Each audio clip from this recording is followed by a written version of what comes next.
Motorcyclists in helmets and leather jackets were speeding along the deserted night motorway with a wild roar, and the police were chasing them with sirens. Half an hour later, the riders were driven onto a wet dirt road, where the iron horses were bogged down in the mud, getting in each other's way. The cops frantically rounded up all 5 of them and ripped off their helmets. Among the lads was a short-cropped, bold girl. "Let me go, you're hurting me. Don't touch me," she shouted. One of the policemen sighed. Of course, Pattison and his crazy friends are at it again. Who else would it be? Gregory, call her daddy and get him to pay up. And you snot, you can stay in the squad room for a while. What a bunch of golden youths. What if you hit someone at such a high speed?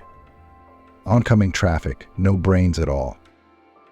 Amanda was nervous, realizing her dad was coming to get her. And sure enough, her dad grabbed her by the ear and led her out of the police station, hissing, "What are you doing? Daughter, you're out of your mind. I've settled everything for the last time. Shame on you. You know I'm running for mayor, and it's like you're purposely messing things up for me. What's wrong with you? Tell me." A selfish, unscrupulous woman who enjoys luxuries and goes crazy. She broke free and suddenly cried, "I miss my mom. I miss my mom. It's not easy without her. You only think about your work. You're not home 24 hours a day. You don't care about me at all. Nobody needs me. So you and the lads had a game to get in the mood. What's the big deal?"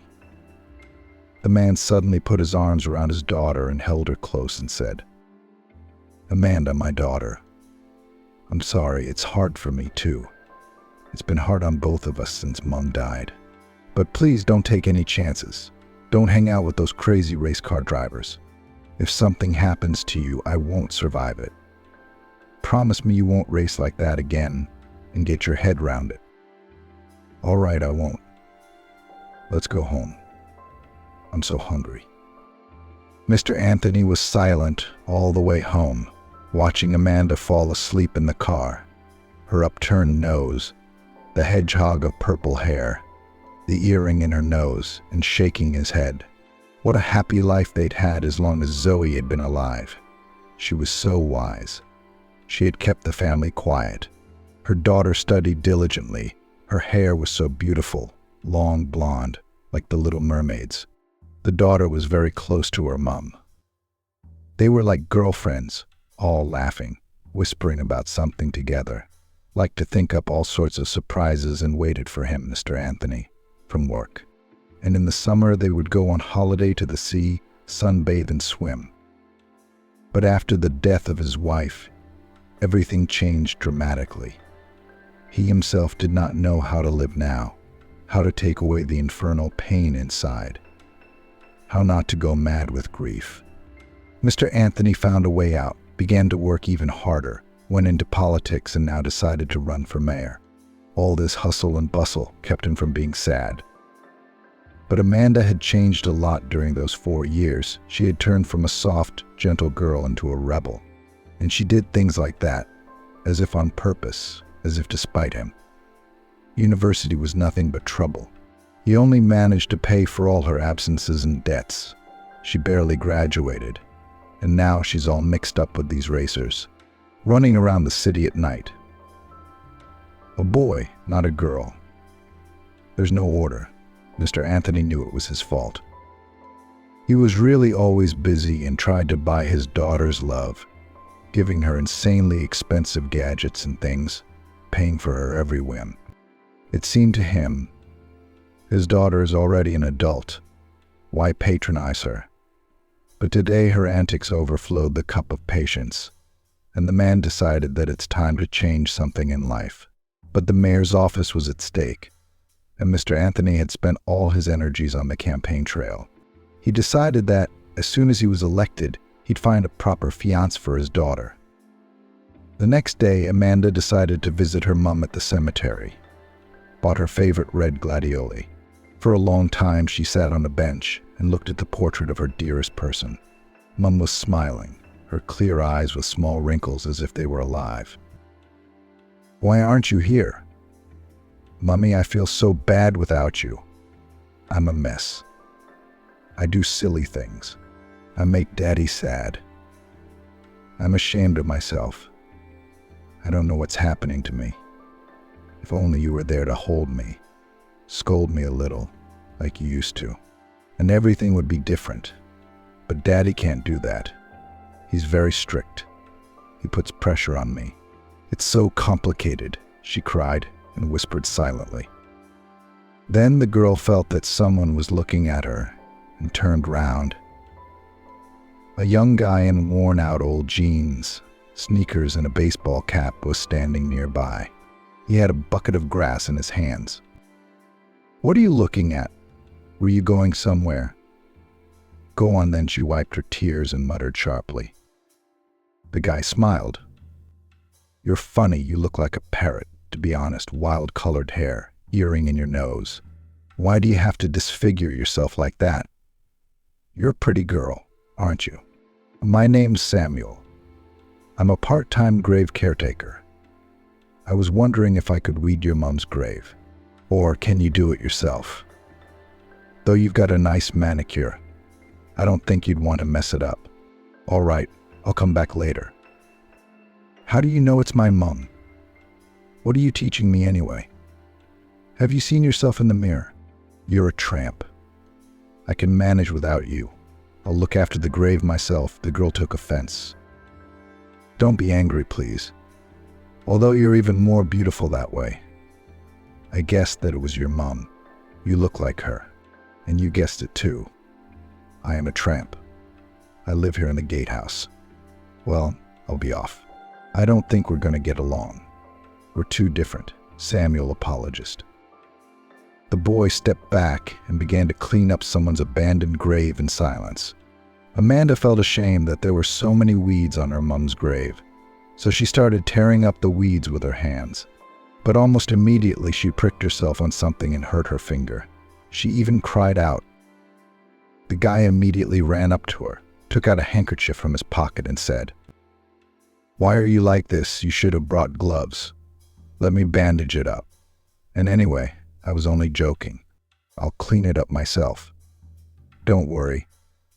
I get paid for this. Does it hurt? Maybe it's a splinter. Let me see." Amanda held out her finger. She was growing to like this strange guy. "Thanks for your help. I have some tissues in my purse. Get some, please. You're right. I'm a bad daughter. I don't know how to do anything. I'm always getting into trouble. It just sort of happens. My dad gets angry and I feel so bad. I'm a mess without my mom. Why are you wandering around? Do you like freedom too? Or did something happen?" "It's a long story. It just happened. I understand losing someone close to you, your mom. It's such a grief. But you know, you're not as bad as you want to seem. It's all just a way to stand out, prove something to your dad, I guess. But you're not a kid or a teenager anymore. You have to live your life the way you want to live it, without looking up to your father. But then you have to take responsibility for your actions and rely on yourself. And that's a lot harder than dyeing your hair purple. Where did you find such a wild dye? I mean, really, it looks ridiculous. You know what? Let's go bike riding in the park tomorrow. I love it. We'll rent them. Maybe you'd like that too. Although you're probably used to other entertainment," Samuel answered evasively. "Oh, I have a car and a racing motorbike, but I'll take a walk. I haven't ridden a bike in a while. But why are you asking the parrot out on a date?" "I don't want people to get the wrong idea," the girl laughed. "You have a sharp tongue." The guy laughed. "It's okay, I'll get over it. Somehow I'll imagine that you have hair like your mom's. By the way, it would look great on you." For some reason, Amanda was overjoyed when Samuel asked her out. She'd been fidgeting in front of the mirror after his hurtful words. "That really is a stupid purple hedgehog. How did I never notice before? I need a makeover."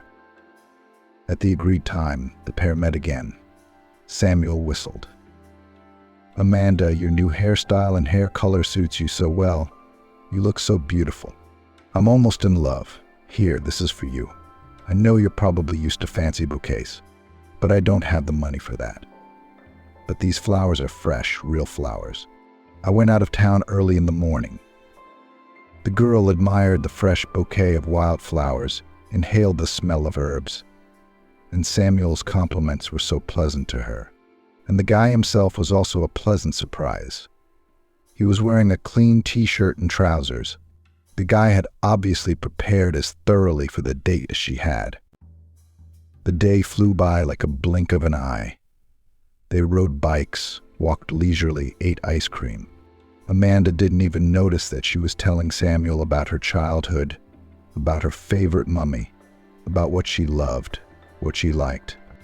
He listened more, nodding understandingly and looking at her with such tenderness.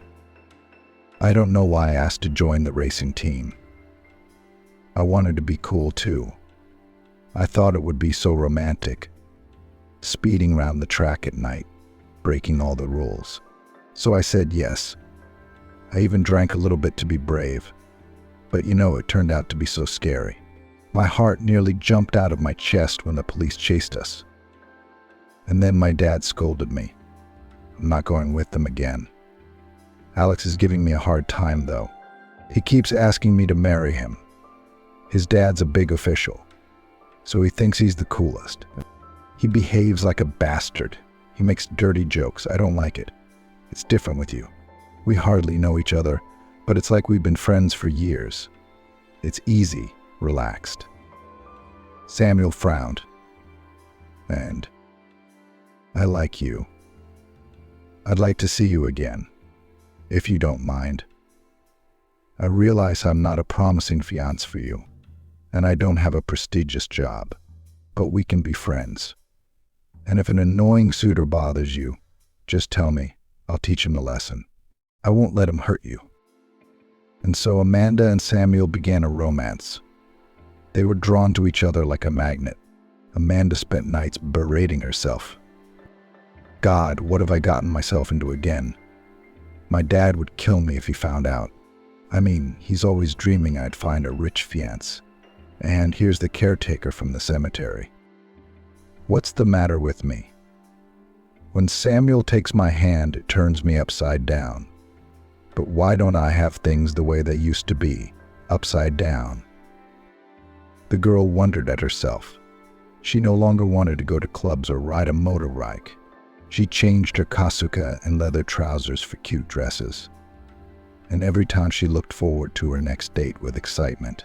Samuel was amazing, not like her previous brash, narcissistic suitors. Calm, intelligent, and well-read. He was interesting to talk to. He didn't allow himself anything extra, but he tried to show in his own way that he liked Amanda very much. He gave cute bouquets and organized picnics in nature. There was a special romance in it, sitting by the fire, baking potatoes in the coals, frying sausages on sticks, listening to the sounds of nature, and cuddling together. She hadn't noticed how she'd fallen in love with Samuel and couldn't go a day without him, but she was a little alarmed that the groom did not tell her anything about himself. She was puzzled. He didn't look like a tramp at all. There was some trace of mystery, of enigma, and that only sharpened her senses. Samuel was more into dreaming about the future.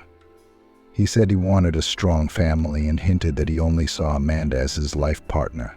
He also told her the important truths of life, that she needed to make up her mind and look for a job. You see, my dad made me go to the economics department, and I didn't want to. But it's not my thing. I didn't like maths at school, but I always wrote the best essays. I also loved children very much. I dreamed of becoming a teacher, to work in a kindergarten or school. But when I told my father about it, he wouldn't even listen. They say it's not a prestigious profession, they pay pennies. So I skipped school to spite him. I hoped I'd be expelled from the hated university. But my dad made a fuss, paid for all my tales, and I did get my degree. He pressures me into everything and he doesn't hear me. And it hurts so much. If my mom were alive, she'd understand and support me, I'm sure. I'm so glad I have you now. I can have a heart-to-heart talk like this. The girl was sharing her innermost feelings with him. I don't understand. You're an adult. Why do you keep looking up to your dad? Start your own life, the life you want, and I'll always be there for you. And I'll support whatever you do. You know, I was thinking maybe we should get a room. It's not like we're meeting in a cemetery gatehouse. I'd be ashamed to take you there. Would you be willing to live with me? I know it's not a luxury palace, but I promise you I'll get you a better job and we can get a flat eventually. It won't be easy, I'm not a millionaire, but we'll live the way we want to live, Samuel replied. Really? I'm in. I'm sick of this place, I can't breathe. I mean, I've got everything I could ever want at home. It just makes you feel miserable, Amanda replied eagerly. Samuel soon rented a small cozy room on the outskirts of the city, and the couple began to meet there.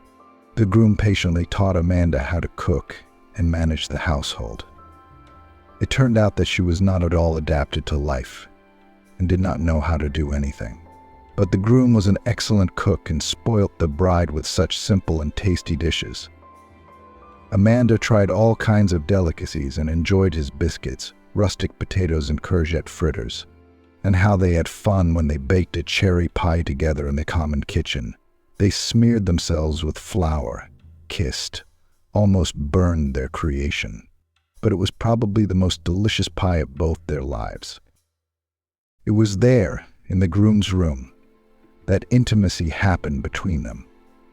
Amanda was flying in the sky from Samuel's tender touches and declarations of love, and she didn't want to open her arms. She wished time would stop, and these sweet moments would last forever. Mr. Anthony noticed his daughter's transformation, and at first couldn't be pleased. At last Amanda had washed off that horrible makeup, grew her hair, and became the sweet, lovely girl she had been before. And she'd stopped hanging out with that crazy girl. She didn't get into any more trouble. But she didn't come home very often either. She disappeared somewhere, walking around so happy, immersed in dreams. Her eyes glittered with mystery, and a smile on her face. One day Amanda looked at her father and said carefully, "Daddy, I think I'm in love. Samuel, he's amazing. He's the best. He's changed me so much. And you know, he and I have decided to live together. You have no idea what's happening to me. Do you understand me? Tell me." The man was taken aback and frowned. "What do you mean living together? What kind of news is that? Of course, I'm very happy that you fell in love with a guy, but it is necessary to have everything like people, to invite the groom to visit. At least I'll get to know him. Who is he from our circle? I hope we'll have dinner together, chat. How can we live together without getting married? What will my constituents say? Here we go. I knew you'd be against it," she sighed. "If you want, I'll invite Samuel to our house tomorrow. But promise me you won't interrogate him. He's just a bloke. He's not our kind of guy. But I love him, Daddy, and I don't want anyone else. Do you understand?" Mr. Anthony nodded. "Call your fiancé, and then we'll see." But the acquaintance turned into a wild scandal. As soon as the businessman found out that Samuel, a street vagrant, has nothing behind his soul, and even works in the cemetery, he just went mad and yelled, "Daughter, are you crazy? I'll never let you marry a pathetic, marginalized man. It's wild and completely ridiculous. I'll be torn apart and eaten up by journalists. And you pauper, get out and forget about my daughter, or you'll be in big trouble." Samuel tried to smooth things over and get through to his lover's father. "Why are you doing this? This job is temporary. Soon everything will change. You have to understand. Amanda and I love each other. And you know I'm not going to give up and leave her. You can't do that. You're making your daughter miserable. Isn't it just about money and what people think? Don't you give a damn about your own daughter? Or does her opinion mean nothing to you? They wouldn't even listen to the guy. The guards rudely pushed him out. Amanda was locked in her bedroom by her father. The girl screamed and pounded on the door, begging. "Daddy, Daddy, let me out. I'm not a thing. You don't have the right to run my life the way you like. I love Samuel, and we'll still be together. Why can't you ever hear me? You're cruel, you're callous. I'll never forgive you for this. I was going to give you a trip to a foreign resort, but now you'll get nothing. Instead of the sea, you'll be sunbathing in the swamp. In the meantime, stay under lock and key until you wise up. And remember, I'll never agree to have a pauper son-in-law, a cemetery cleaner. What could be more humiliating? There was never a better candidate in the whole town. Shame on me. If the journalists get wind of it, they'll wash all my bones, and I won't be mayor," cried my father. Mr. Anthony was relentless. He was very angry with his daughter and decided it was time to act decisively. No more indulging her whims. He decided to find a suitable groom for Amanda and marry her off or send her abroad to forget this tramp. And she was inconsolable. She thought Samuel had taken offense because he had been treated so unjustly. His father had behaved outrageously, insulting him and pushing him about. Surely now the groom would be frightened and refuse her. And once again she would have to languish alone in that huge mansion. Her father would leave food on a tray by the door and ask her to come to her senses. But she could neither eat nor drink. Her eyes were swollen with tears. Day and night seemed to merge into one. Then 24 hours later, when it was dark, someone threw a pebble through the window. Then another and another. The girl looked out and was stunned. There, behind the fence, stood Samuel.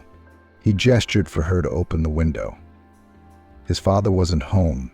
He'd gone to a business dinner with his partners. The guard was asleep. The old cook had gone home. She immediately opened the window and whispered, "Samuel, my love, I'm so glad you're back. You really love me, don't you?" He wasn't afraid. "I thought I'd never see you again." I cried my eyes out. "My dad locked me in. I can't get out." "What are we going to do now? Tell me. Dad will never accept you, and I can't do it without you. He said he'd send me abroad or marry me off by force. I don't want to. It's a dead end, and there's no way out." The guy easily swung over the fence, found a ladder in the backyard and put it to the window.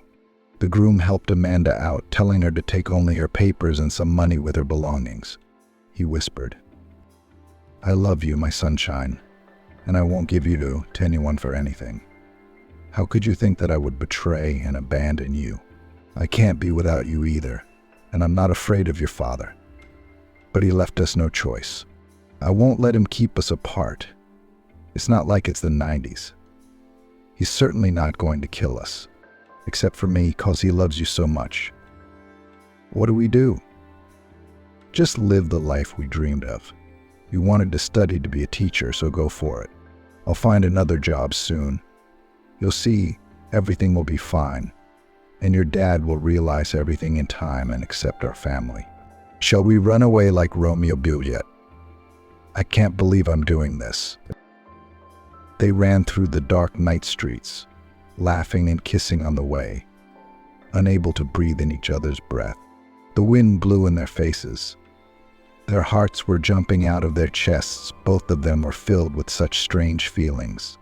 Everything was mixed: fear, anxiety, defiance, love, and passion. It was like jumping off a huge cliff. The unknown is ahead, but there was no turning back. Surprisingly, but in a modest rented room they were cozy, so good. The important thing was that he was near, and they would get through the rest. Mr. Anthony returned almost at dawn and did not immediately notice that his daughter was missing. He slept in and woke up almost at lunchtime. The house was unusually quiet. The businessman took the breakfast prepared by the cook and carried it to his daughter's room. For a long time, he persuaded her to open the door and come to her senses. But there was silence on the other side. Mr. Anthony was distraught, with terrible thoughts running through his mind. He kicked the door with his shoulder and burst into the room. That's when he realized everything. The window was open. There were no papers, the cupboards were open. The landlord was outraged, cursing the guards and not understanding how Amanda could do such a thing and escape. In anger, he blocked her bank cards and decided, "That's all right, you stubborn, feisty girl. You'll end up penniless with your tramp and a tramp. You'll come home on your own. It's time to grow up." But Amanda wasn't about to back down. On the contrary, she took Samuel's advice and enrolled in teacher training university. She ran to lectures with such joy and studied with great pleasure. Twice a week, Amanda worked part-time, tutoring students who were behind in their studies. She didn't take much, but still, an extra penny wouldn't hurt the family. Samuel also tried his best to provide for his family. They lived modestly, but they were not discouraged. They were friends with the neighbors, made dumplings together in the kitchen, and talked about all sorts of things. She even liked this life. Everything so simple and understandable. It turned out that ordinary people are much kinder, more sympathetic than pompous acquaintances of her father and her former friends.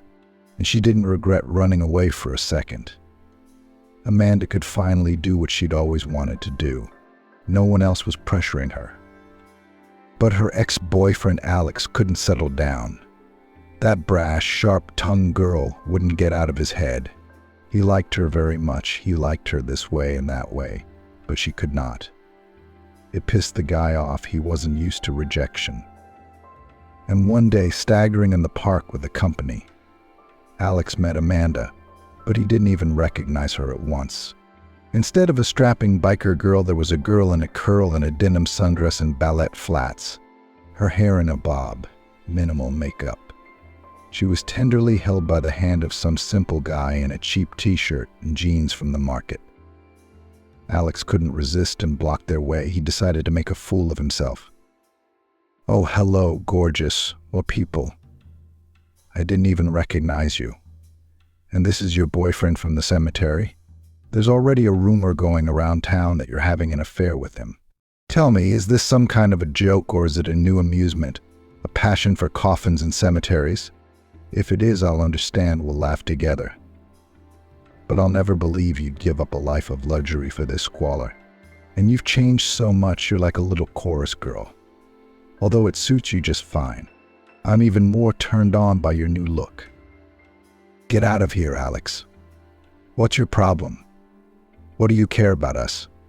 Yes, Samuel is my fiancé and we're happy.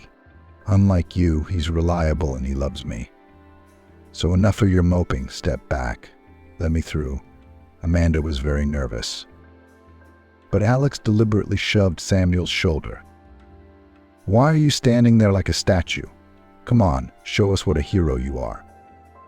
Samuel deftly threw Alex over his shoulder, and he tumbled straight into the fountain. Alex was floundering and cursing, while his friends were laughing wildly, hooting and filming on their phones. "Don't touch me or Amanda, or you'll be sorry." "Come on, sweetheart." "I hope Alex has learned his lesson and learned his lesson. If not, I'll do it again," Samuel said sternly. The girl was delighted. Now she was sure that if trouble happened, Samuel would always save and protect her. She fell in love with him even more. Alex, soaked to the skin, wrung out his shirt and resented Samuel, calling him names. He held a grudge and decided to get back at Amanda in his own way. He involved reporters and spread the news that the daughter of the future mayor of the city lives with the cemetery caretaker and sleeps with him in the gatehouse. The yellow press quickly picked up the news, not really caring whether it was true or not. The main thing is the fried facts. The future mayor's life was already being savored bit by bit. Mr. Anthony did not know where to go or what to say to the public. His nomination was now in jeopardy, and his rivals were closing in on him. He was so angry with Amanda. He didn't know what she saw in that poor bastard. Why would she dishonor her own father like that? The businessman decided to hire a private investigator to find out all about this guy. There's no telling what kind of fruit he is. It was important for Mr. Anthony to find some embarrassing or criminal facts of Samuel's biography to make him disappear from Amanda's life. He contracted with an agency. A young but already experienced detective, William Smith, took on the case. He decided to follow Samuel to find out who he was and what he was breathing. Since morning, William has been discreetly following the boy. And this is what he found out. He not only cleaned up, but also discreetly placed video cameras around the perimeter of the cemetery so that the whole area could be seen. That's how it works. The detective immediately realized that this guy wasn't who he said he was, clearly an undercover cop. But the detective didn't have time to share the news with his client. He was attacked from behind by 4 thugs and beaten badly. William was not a timid man, but he could not fight against the whole gang alone. The detective only heard hissing, as if in a fog. "Take that. Don't stick your nose in other people's business. We'll teach you some sense." And the light faded. Ivan, the cemetery keeper, went round the grounds in the evening and closed the gates. His faithful dog Jack walked beside him, as always. Suddenly, out of the blue, he ran into the bushes and started barking loudly. "Jack, come to me. Don't be spoiled." "What have you found there?" "Come on. I'm tired and my legs hurt," shouted Ivan. But the dog tugged at his master's trouser leg and growled, showing him to follow him. Ivan sighed and followed. But when he saw the man in purple stains and sweat, he even shouted and crossed himself. He started calling the ambulance and the police. What the hell is going on? People being murdered in broad daylight in a cemetery. Where was Samuel? Didn't see anything. It's weird. William was taken to the hospital. His condition was so severe that he slipped into a coma. But before that, he was babbling and delirious, shouting about a gang, the mafia, and the name Samuel. When Mr. Anthony heard this, who had not left the patient's side, feeling guilty for what had happened, he was struck by a terrible hunch. It must have been that tramp who had attacked William, who had discovered the surveillance, and had decided to take revenge in this way, with his friends as well. There's a reason he's shouting Samuel's name. He definitely recognized him. Oh my God, who's my daughter living with? We need to tell the police right now and put this ghoul behind bars. Samuel was taken to the police in front of a terrified Amanda. She was crying. Let him go. He's not guilty of anything. Samuel, don't say anything. Say you didn't hit anyone. You didn't do it, did you? You have no right to twist an innocent man's arm. But her fiancé was evasive. It'll be all right. Don't worry, I'll be released soon. I wanted to tell you everything, but I couldn't. I'm sorry. She wondered what the words meant, and a terrible doubt crept into her soul. Samuel had never told her anything about himself. She had been worried about that for a long time. What if the attack on the detective was really his doing? Maybe she didn't know the man she was about to commit to at all. But she wanted to believe that her Samuel wasn't like that he couldn't hurt an innocent man. She literally stormed the police station and demanded an explanation. But when it all came out, both she and her father were shocked. It turned out that Samuel was not a vagrant at all, but an embedded undercover police officer. He was trying to expose the dark deeds of the cemetery mafia and solve the case. It turns out that representatives of the funeral agency came to the grief-stricken relatives of the deceased much earlier than the doctors. They even showed fake IDs of utility workers. They assured that they would take the bodies to the morgue free of charge. They slipped documents for signature and took the passport of the deceased. Depressed relatives, often so upset, agreed to everything. They couldn't think of anything but the terrible grief that had befallen them. But the next day, the relatives found out that the funeral agency was private, and in order to take the body from the morgue and bury it properly, they would have to pay a lot of money. That's when the threats and even blackmail started. And such clever businessmen also demanded mad money for digging the grave. If the relatives decided to hire someone cheaper, the grave diggers could be beaten up. The same applied to the redistribution of plots in the cemetery. There were such intricacies, but in any case, the grief-stricken relatives were left without a penny of money, fooled, and nothing could be done about it. Threats and intimidation did their job. Samuel installed cameras in the cemetery in order to have proof of the cemetery's arbitrariness, but he didn't even realize at the time that the footage would save him from jail. They showed who had beaten the detective, and Samuel was cleared of all suspicion. On the contrary, the police were now on the trail of the dishonest businessmen, and soon the whole dark funeral parlor was covered up. Mr. Anthony was now ashamed of himself, for he had humiliated Samuel so much, kicked him out of his house. And he was a decent man with his own place and a normal family. He hurriedly apologized and invited both his daughter and his future son-in-law to visit him again. This time everything went just fine. They sat and chatted heartily.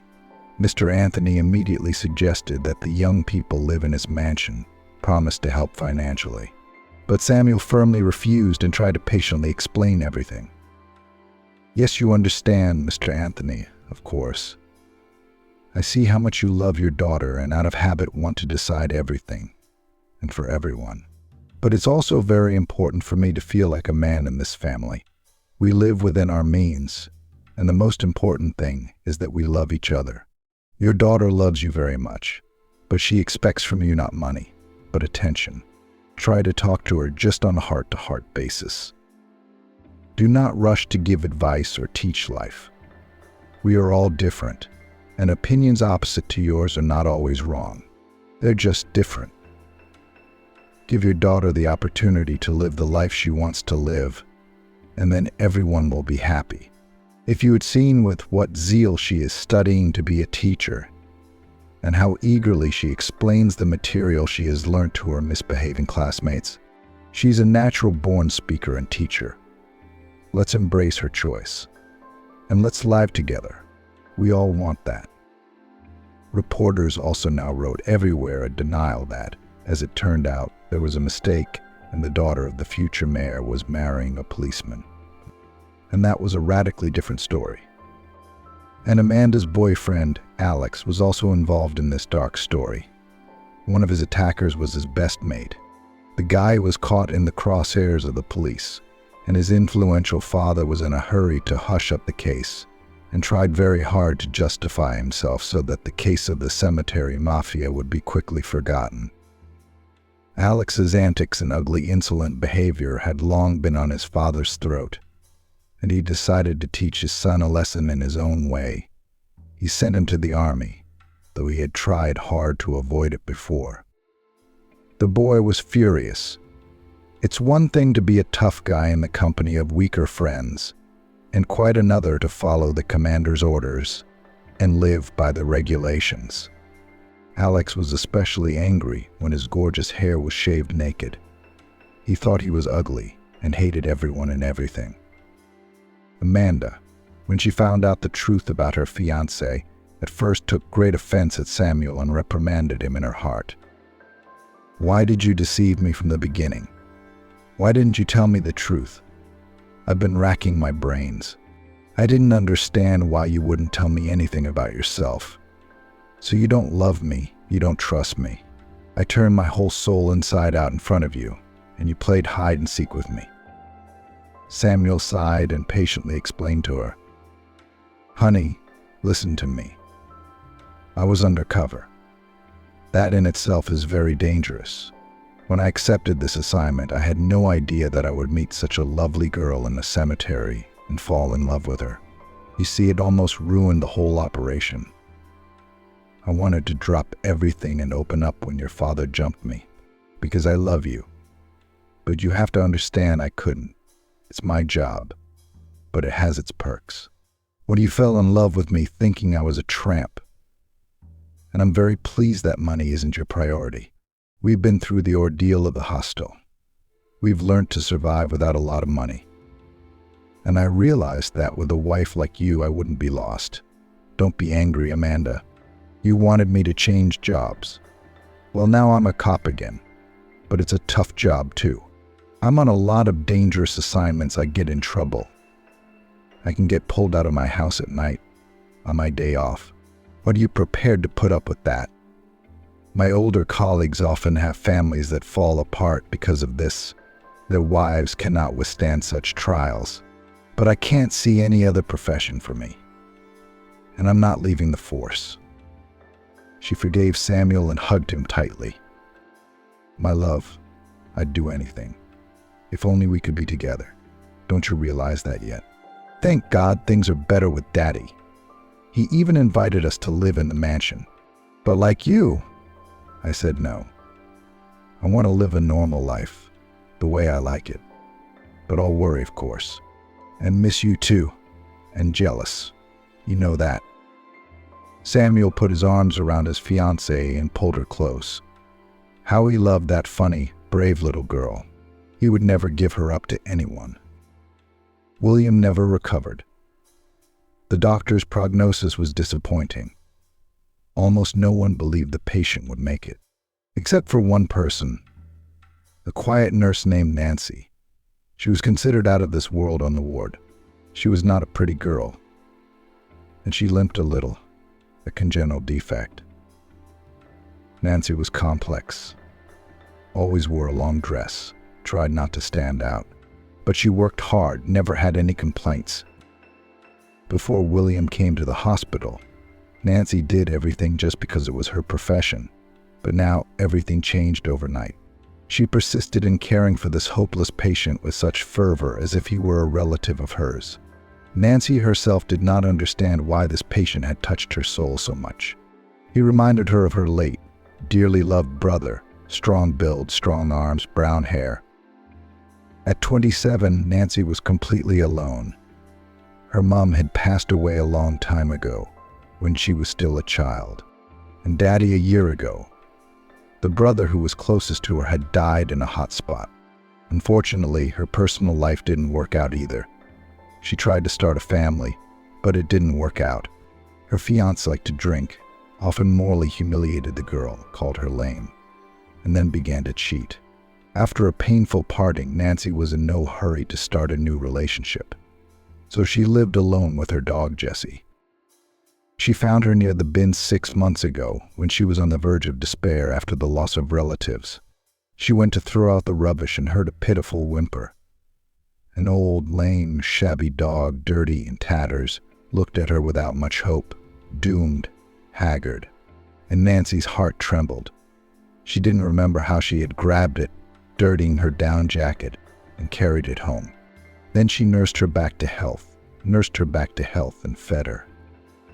Now Jessie became a cheerful, well-fed and happy pet, faithfully waited for her mistress from work, licked her hands and snuggled with her whole body, showing how much she loved her. So they lived with Jessie, giving warmth to each other and no longer hoping for anything in the future. Nancy had somehow become attached to William.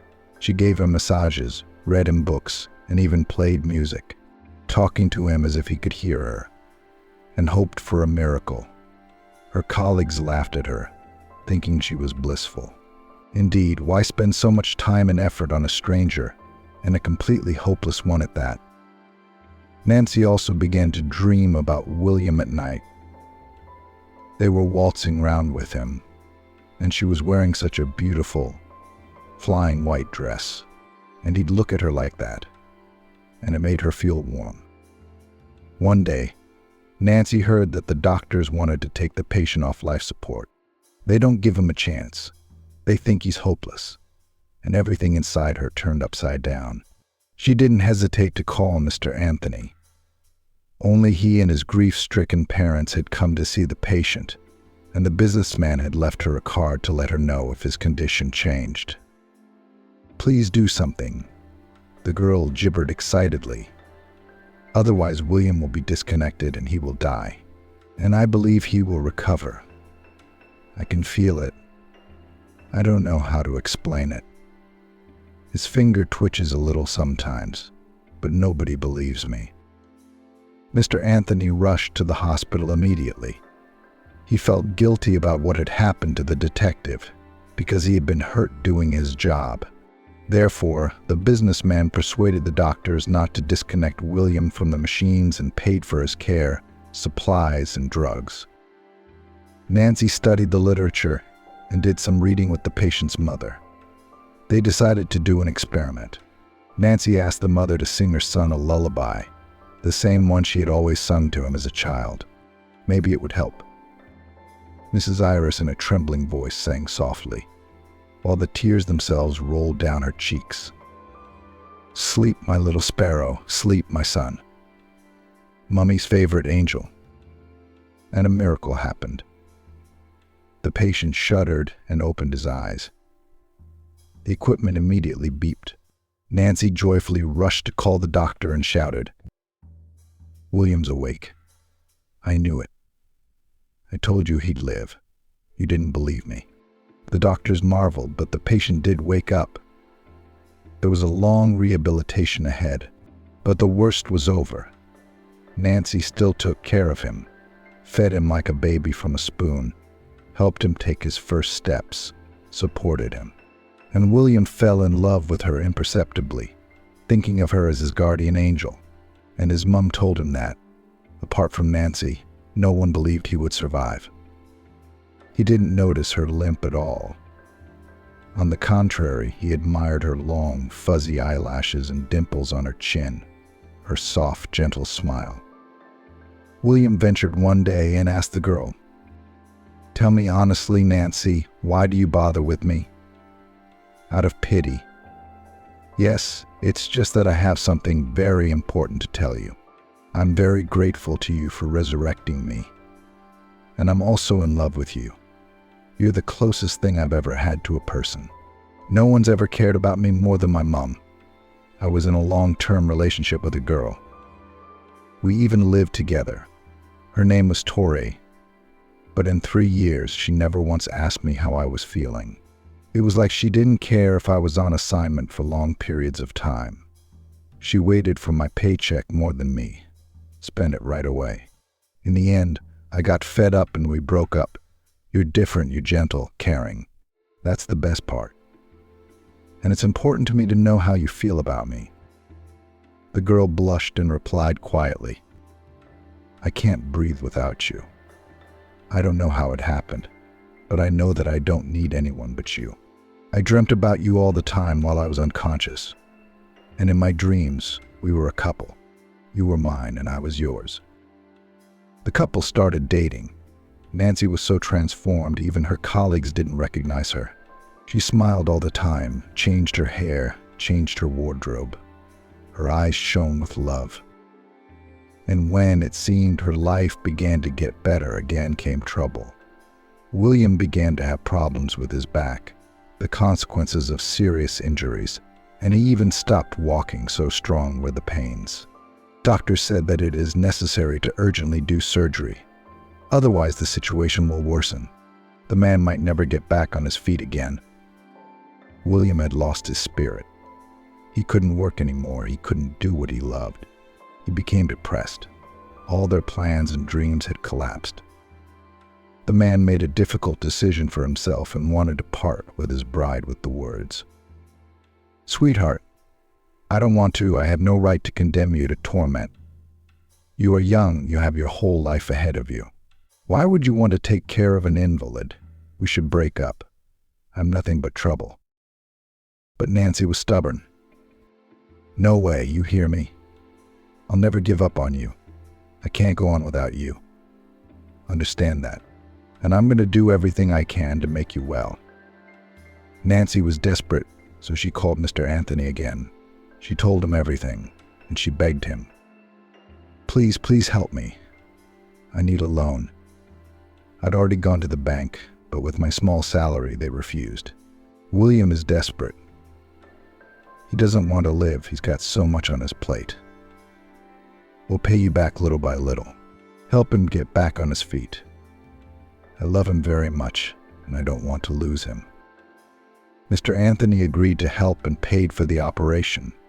He wanted the boy to finally get better. But things didn't go as smoothly as he'd hoped. A donor was urgently needed, but the blood type and phenotype were very rare.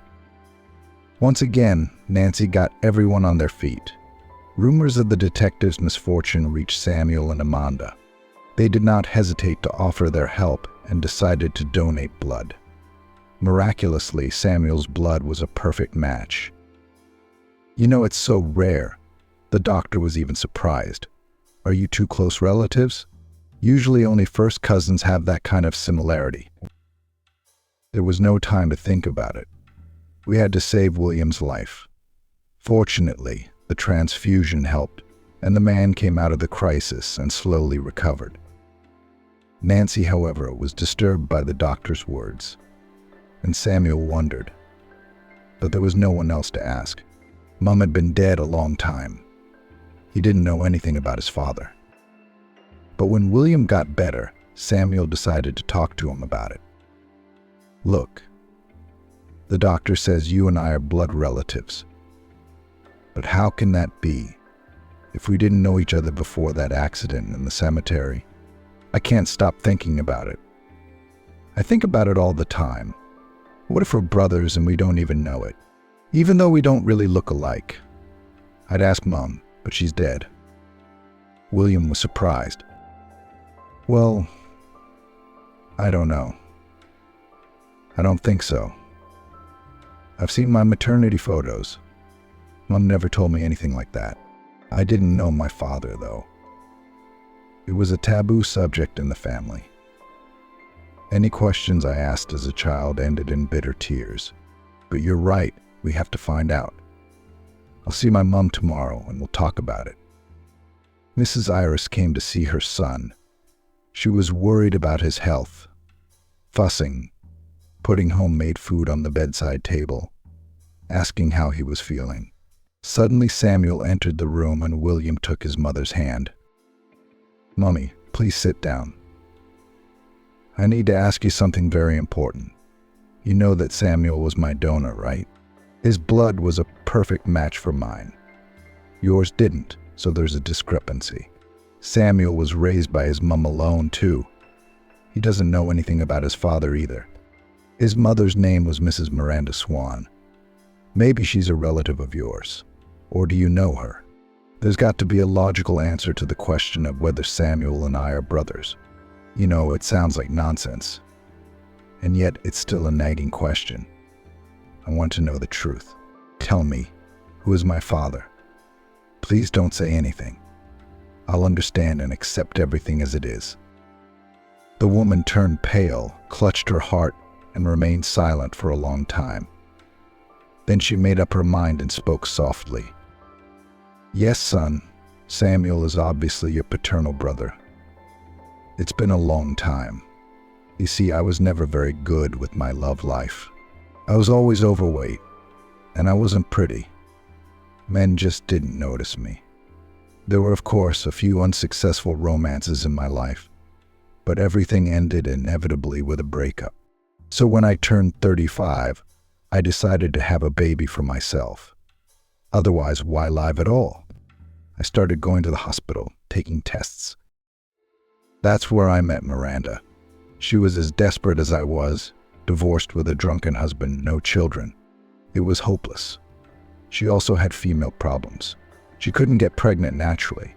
That's when a professor, Andrew Schul, was recommended to us in confidence. He was always writing dissertations, doing research on the subject. It was rumored that he was a miracle worker. He helped even in the most hopeless cases. In those days, artificial insemination was unknown. Now everything is simple and on the stream. If you had money, you chose a donor, and you were planted with a seed. But back then it seemed like a fantasy. Anyway, this professor undertook to help us, but everything was kept in the strictest secrecy. He himself became a donor for both of us.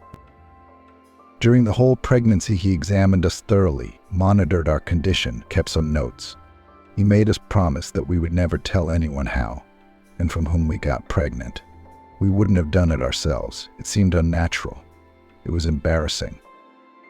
By the time we gave birth, Shull had put Miranda and me in separate maternity centers, and we never met again.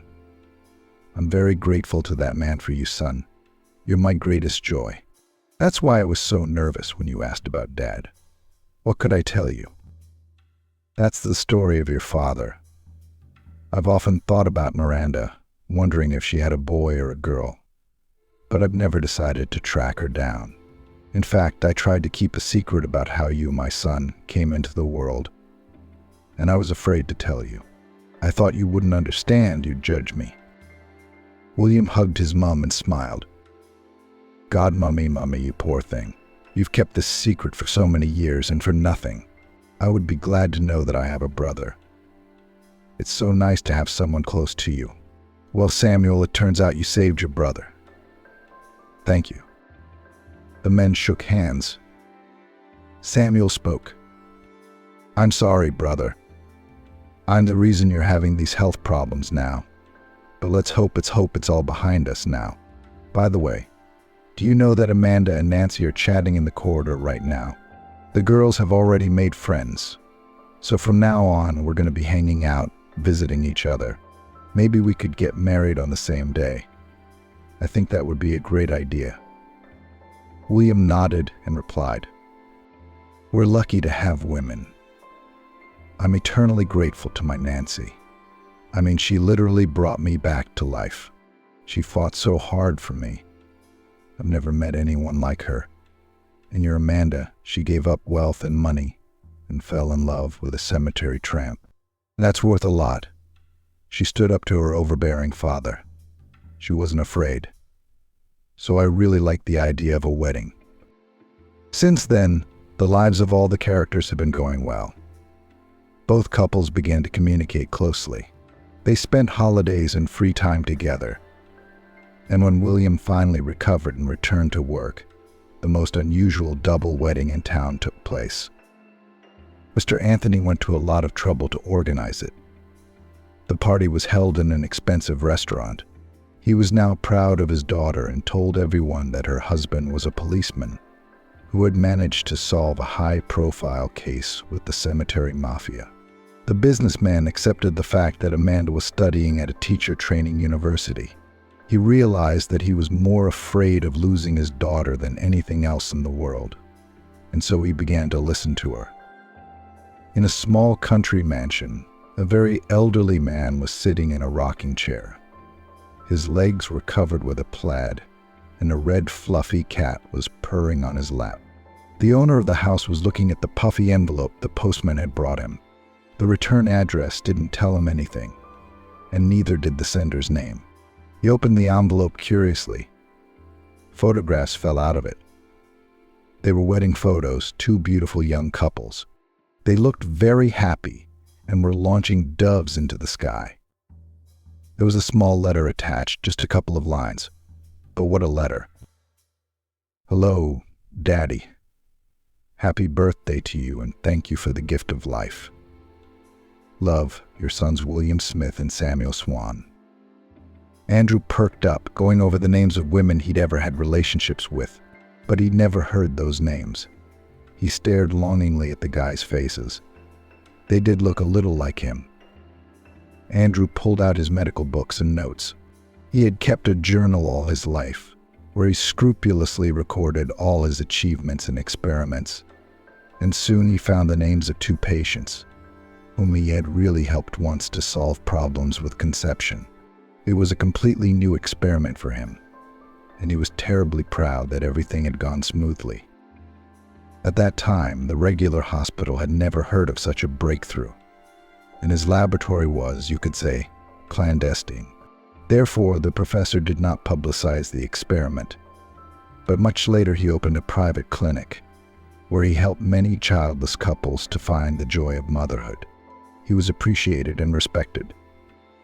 The doctor looked at the photo again, and such warmth spilled inside.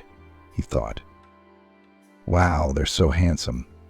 I did it right on the first try. I haven't lived my life in vain after all. His wife came into the room, kissed Andrew, and said, Happy birthday, darling. My daughter has prepared a surprise for you, and the grandchildren are on their way. So get yourself cleaned up. The guests are on the doorstep. And why are you shining since morning like a polished samovar? The professor only answered enigmatically. No reason. I'm in a good mood. He was proud that he had left behind his descendants and that they were doing well. May the boys, the sons, be happy. A few years passed. Amanda graduated from university and taught school. At last she was doing what she loved, carefully preparing for each lesson and putting her whole soul into her profession. Just recently, Amanda found out she was pregnant. Samuel was so happy. He couldn't believe he was going to be a daddy.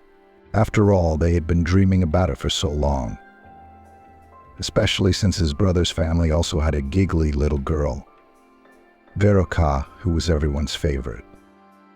Mr. Anthony was a frequent guest in his daughter's family and was also looking forward to the arrival of a grandchild. He already imagined how he would spoil him, nurse him. The businessman watched how his daughter lived, what a good family she had, friendly, and his son-in-law turned out to be a great guy. Mr. Anthony often said when he visited his wife's grave, "Oh, what a blind fool I was. I almost lost my daughter. I wanted to keep her away from Samuel. I could have ruined our little girl's life. But you know, she's a good girl. She taught me a lesson and proved to me that true love can overcome any obstacle. I'm very proud of her. I wish you were here. But I'm sure you're up there in heaven cheering for us too." Amanda still preferred to live modestly and did not like luxury. She was proud of her husband and waited patiently for Samuel on dangerous missions. She always worried about whether he had eaten and enjoyed every day they spent together. They even had a family tradition of baking together the cherry pie that had started their relationship and serving it to their family and friends. The couple giggled, remembering how long it had taken them to make it the first time and how ridiculous and crumbly it had turned out. But it was the most delicious treat because it had been made with love.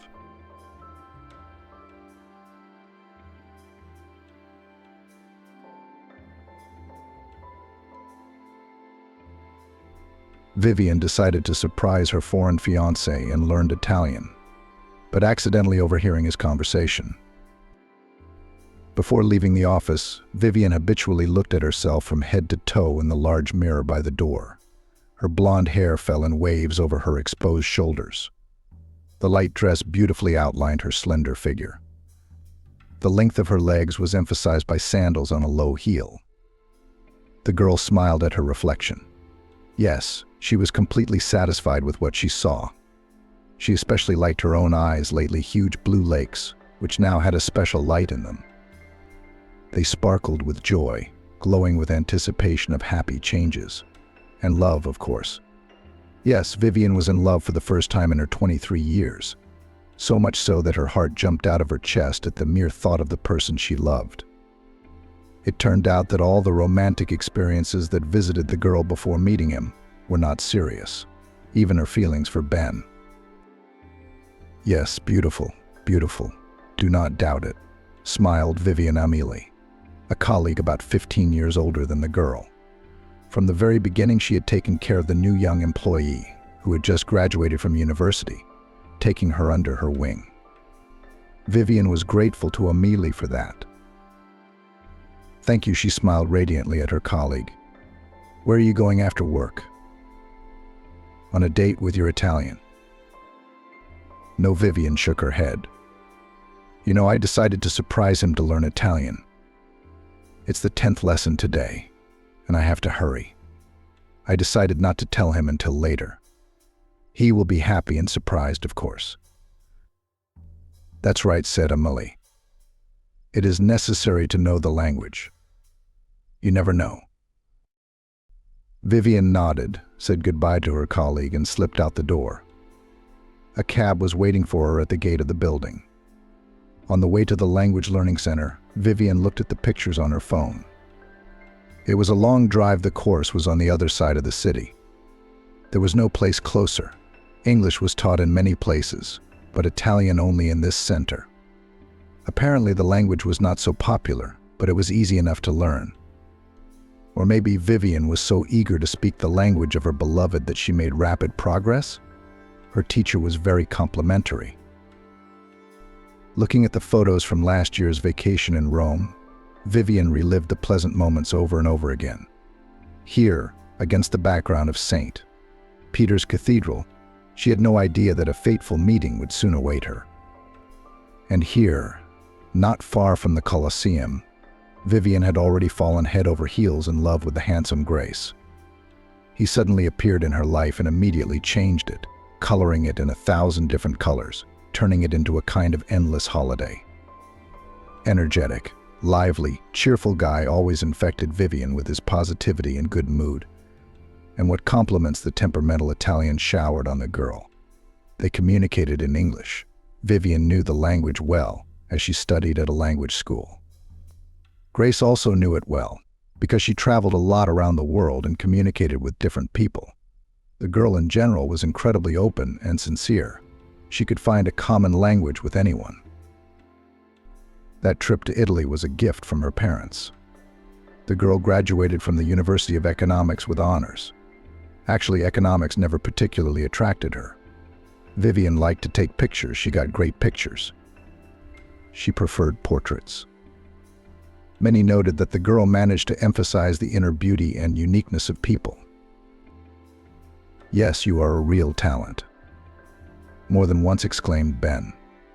The same Ben with whom Vivian was in love all her school years. But he only saw her as a friend.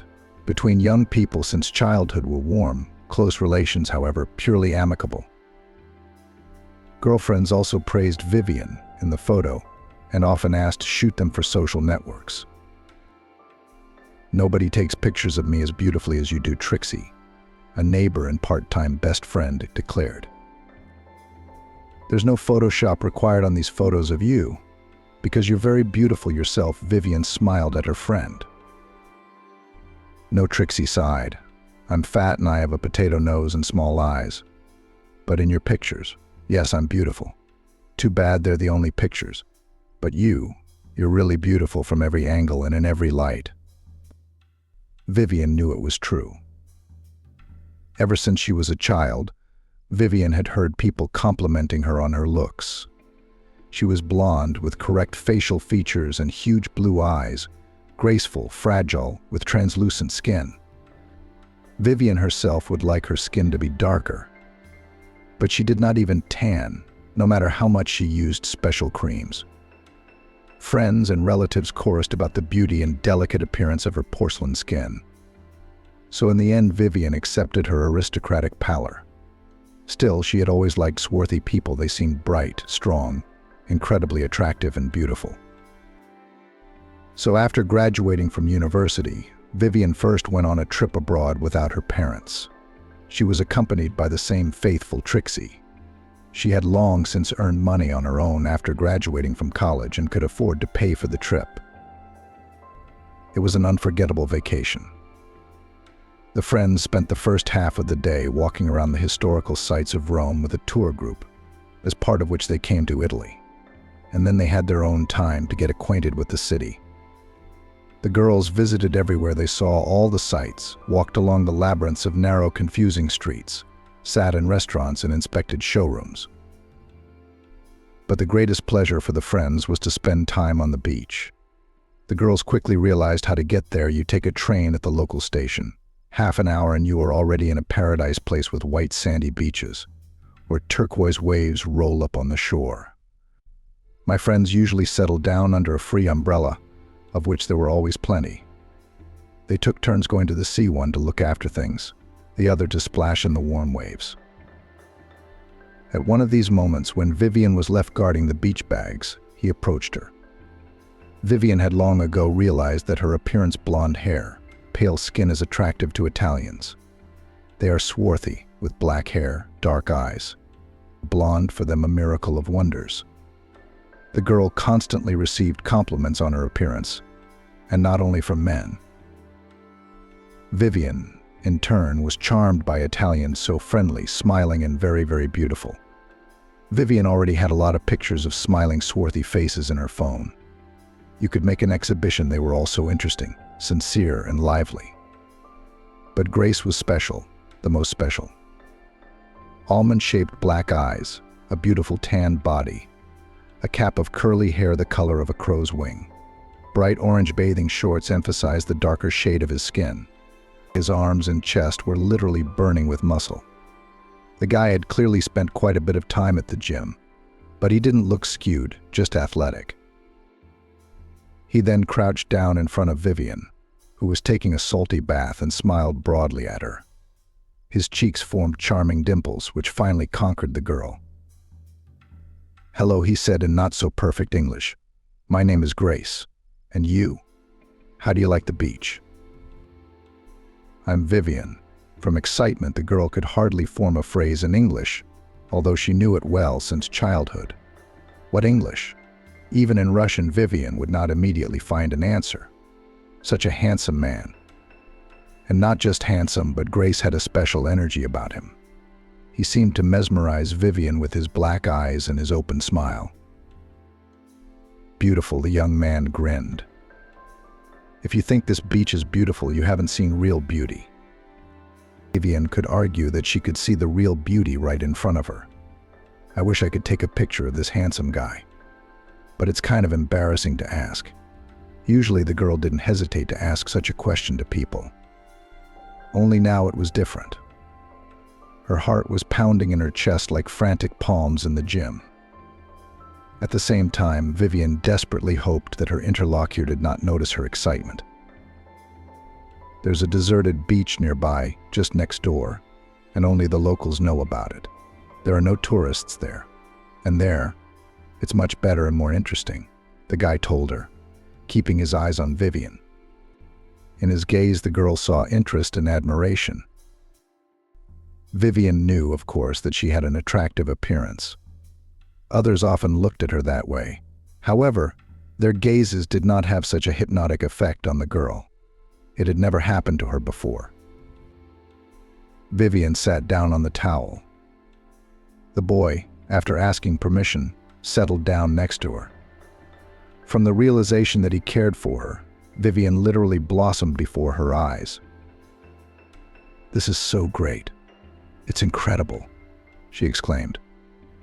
"Why don't we go to that deserted and beautiful beach and go for a swim? You, me, and my friend. I've been watching you guys for a long time. I've noticed that you're not alone." Vivian tensed. The idea seemed both tempting and dangerous. After all, she didn't know this man at all. Although on an intuitive level, the girl already trusted her new acquaintance completely. Still, Vivian had always been distinguished by rationality. And she couldn't just go out with Grace like that. He noticed it and slapped his forehead with the palm of his hand. "I'm a fool. I didn't even think about what it looked like from the outside." "A stranger lures two girls into a deserted place," he said. "I'm sorry, I just lost my head at your beauty. Immediately I wanted to show you my favorite place, to share my impressions. My mom always says I talk first and think later, that's my trouble." Grace's remorse looked so comical that Vivian relaxed and smiled again. She wouldn't risk leaving the beach with a guy she didn't know, even if he was so handsome. But she didn't want to break up with him now either. If Grace left, they'd probably never see each other again. Rome is a big city. "Why? What if I invited you and your friend somewhere a little more crowded?" As if he'd read her mind, Grace suggested it. "For example, there's a disco in town tonight at my favorite bar. It'll be fun. Will you come?" Vivian immediately said yes. She'd definitely get Trixie to go to the event. She wouldn't even have to persuade her friends. She would be happy to spend the evening in a fun and interesting way. And then Trixie came to replace Vivian at her post. Seeing Grace, Vivian was a little embarrassed. Of course she was. Anyone would be confused by those beautiful black eyes. Trixie, always a little embarrassed by her fullness, stood half-turned toward Grace. She thought she looked slimmer that way. Vivian immediately realized that her friend was instinctively trying to present herself in the most favorable light. But after a couple minutes, Trixie's embarrassment was gone. Just like Vivian, she was mesmerized by the young man's every word and laughed at his witty jokes. The time flew by. The young people talked, becoming closer and clearer to each other. That day they laughed a lot, played beach volleyball, had fun on the beach. It was wonderful. Grace was polite, alert, and with Trixie. But both girls realized who was the real reason for his presence in this small company. Vivian melted with happiness as she caught Grace's admiring gaze. The sun was already sinking when they left for the hotel. "We must go," Vivian said regretfully. "I don't want to leave, but we have to get ready for tonight." "I'll be waiting for you," Grace smiled at them. "We won't be going away for long." "I don't know how to suggest it without scaring you. Why don't I give you a ride to the hotel? I have a car right here in the parking lot." The friends looked at each other. They both had the same thoughts in their heads. On the one hand, they didn't want to take the train and then spend half an hour in it. The girls were a little tired from the water and the sun, the abundance of impressions. And there was a party waiting for them, for which they had to prepare thoroughly. It was much better to spend some more time with the talkative, cheerful Grace. And I wanted to see his car. Grace seemed like a man you could trust. Except that if all intruders were like intruders, there would be no crime. The girlfriends had their doubts. Grace looked calmly at the girls, waiting for an answer. Vivian suddenly, without expecting it, blurted out, "Yes, give us a ride, please." "Thank you very much." It seemed to Vivian that if they refused now, Grace would be offended, and she didn't want to offend him at all. Trixie nodded with a smile, confirming her friend's words. Grace brightened. The parking lot was spacious yet packed. No wonder the weather was hot, and many people had flocked to the beach to enjoy the warm, gentle waves. Grace led the girls over to a beautiful sports car. Vivian and Trixie looked at it.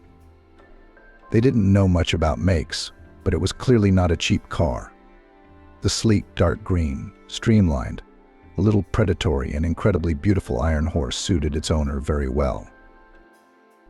"Did you like my friend?" Grace smiled contentedly. "I've recently added to my collection. I love cars like this."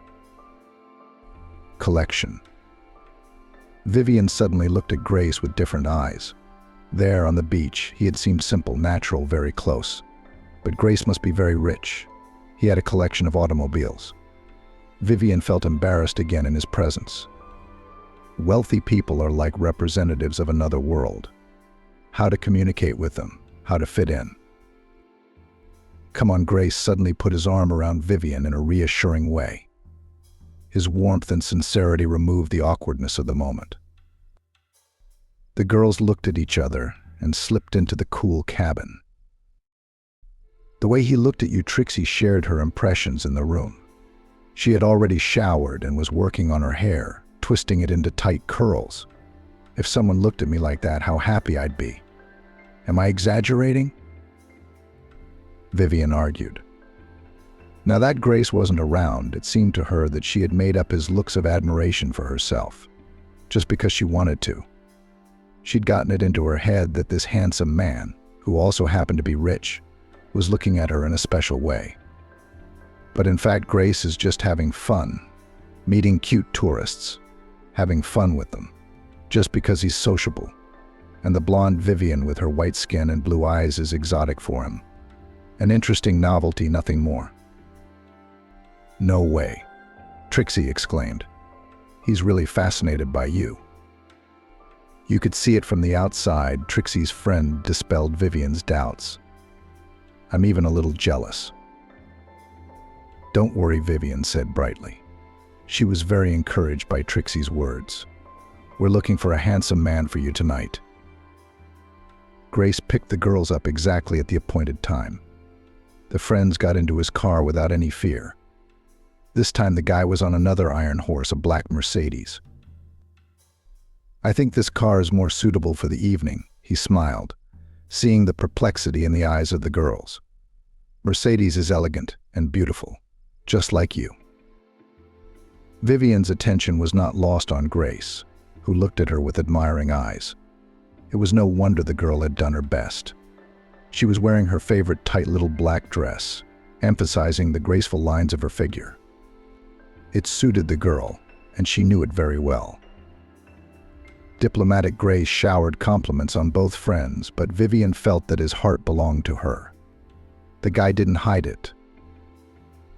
It was a marvelous evening, delicious wine, fiery dancing, fun until morning. Grace introduced the girls to his friends. There wasn't much socializing going on. First, the music was so loud that it was impossible to hear the interlocutor. Secondly, the language barrier. Not all of Grace's friends knew English. Nevertheless, the friends had a lot of fun. At the end of the evening, Grace even dared to kiss Vivian.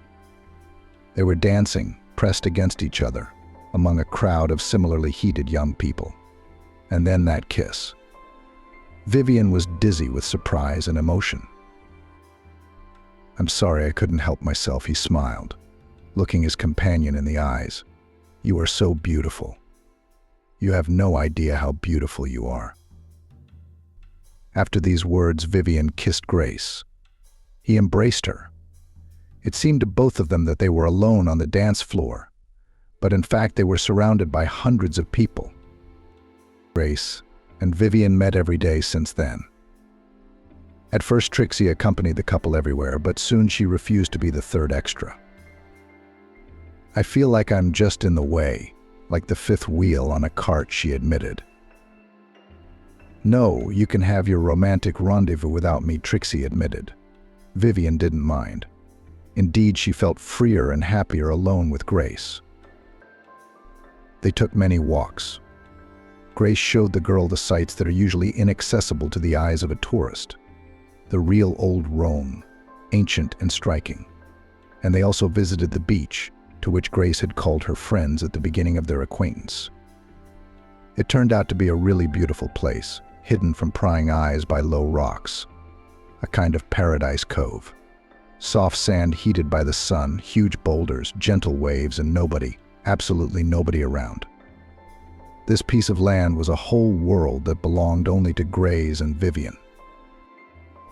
"I want to live here with you forever, and never go anywhere," Grace confessed more than once, hugging Vivian, and she felt the same way. The young people got to know each other better and better. Grace told about himself. It turned out that he was the son of rich parents. His family owned several wineries. "We have a lot of vineyards in the province," Grace shared details of his life. "I have been accustomed to labor since childhood. I know everything about wine production from the very basics. My father says that the man who will get our empire must be able not only to give orders." Grace had an apartment in Rome, and he'd come here for a vacation once in a while, like now. But the guy lived with his parents in the province, near the largest of the family factories and a huge vineyard in the family estate. Apparently, it was a huge house with a beautiful, spacious garden and even a stable on the territory. Grace loved horseback riding.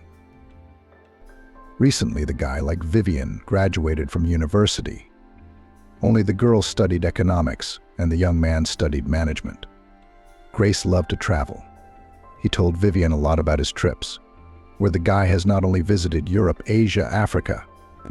Grace saw Stalinist monasteries and ruins of Mayan temples, admired the Grand Canyon, and photographed against the backdrop of Niagara Falls. Vivian listened to him with her mouth open in amazement. Wow! They were almost the same age. Grace had indeed traveled extensively and had a wealth of life experience, having worked in the family business since his youth. His generosity and attention to Vivian pays off. He gives her expensive gifts, pays all the expenses during their dates. His gallantry and aristocratic manners impressed the girl. At the same time, the upcoming parting is very hard for both of them. Vivian is very attached to Grace. He has become for her a literally vital person just for this short time. Grace also clearly does not want to part with his favorite girl. However, he tries to reassure her, saying that this is not the end, but only the beginning of their relationship. Their fates are already intertwined, and they will not lose each other despite the physical separation. Gracie is soon to leave Rome as well. It is obvious that very deep feelings have developed between them in this short time. A difficult period of separation awaits them, but they hope to continue their relationship despite the distance and obstacles. The final scene at the night fountain is very touching and romantic. Work, business. I only stayed in LA for you. It was my happiest 3 weeks. They were my happiest, too, Vivian said, holding back tears. I don't want to break up with you. We'll keep in touch. Social networks, messengers. I'll write to you every day, even every hour. If you don't mind, of course.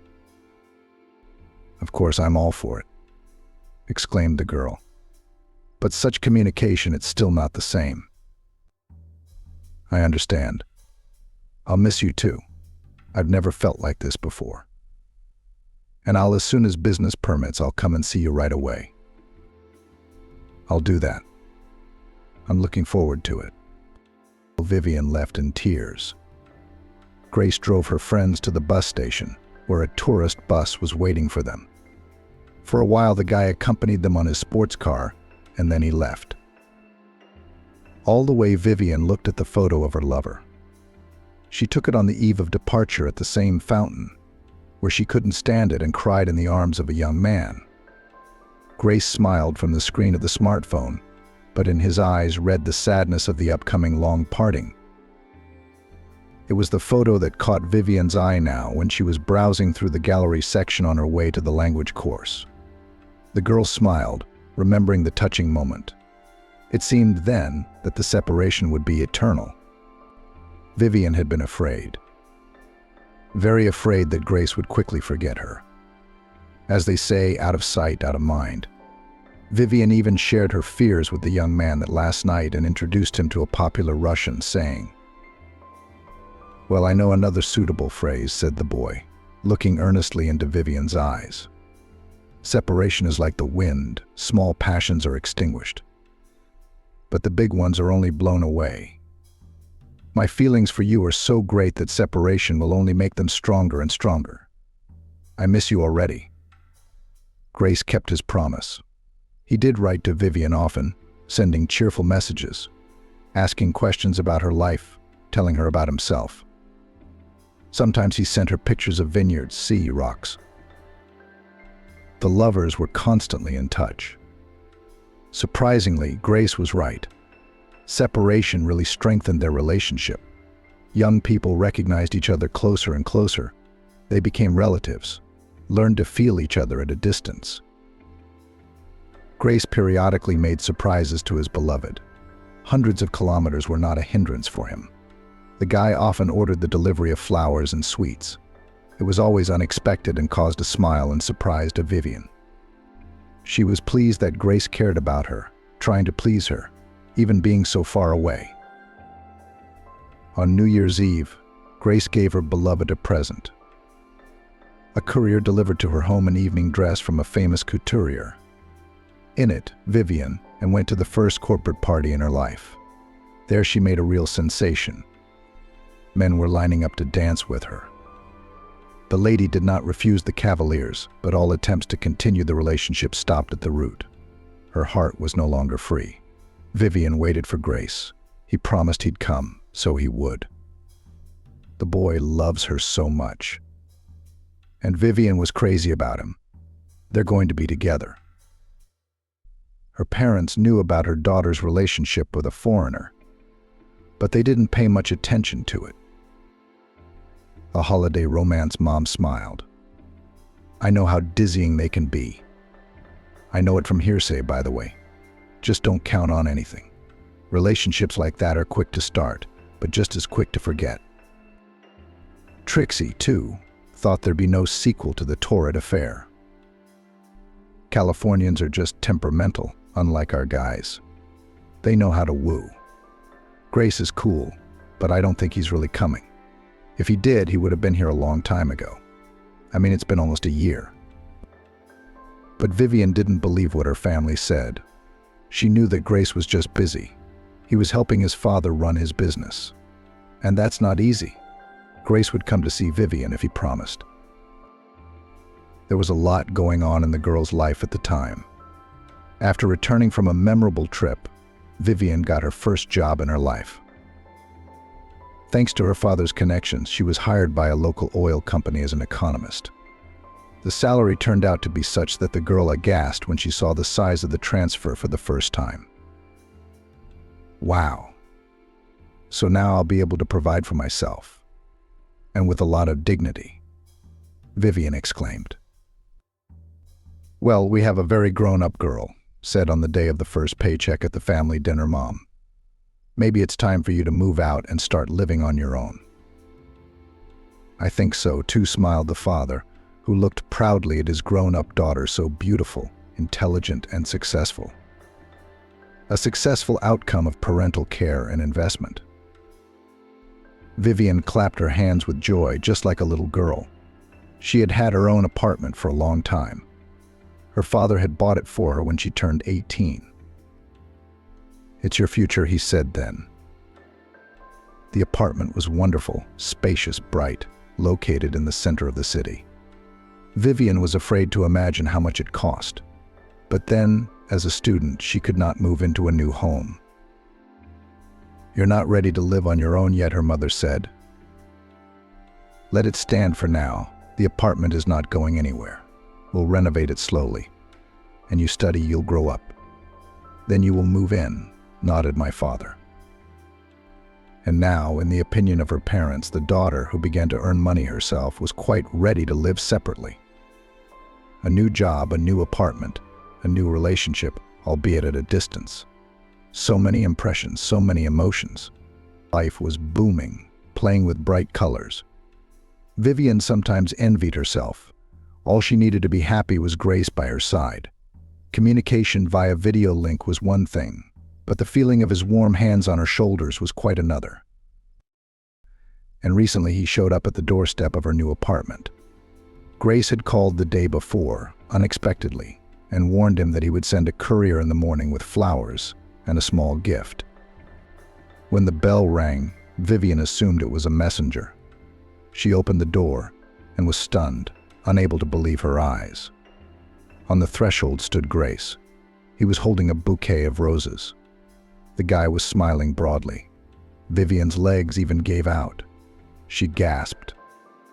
Grace deftly took Vivian by the waist. They walked into the apartment arm in arm. She didn't go to work that day. She called her boss and took the day off. She couldn't leave Grace when he was finally around. That same morning, Grace proposed to Vivian. He didn't wait. I want you to be my wife, he said, squeezing Vivian's wrist firmly but gently. I realize that I cannot without you. This separation has not been easy for me.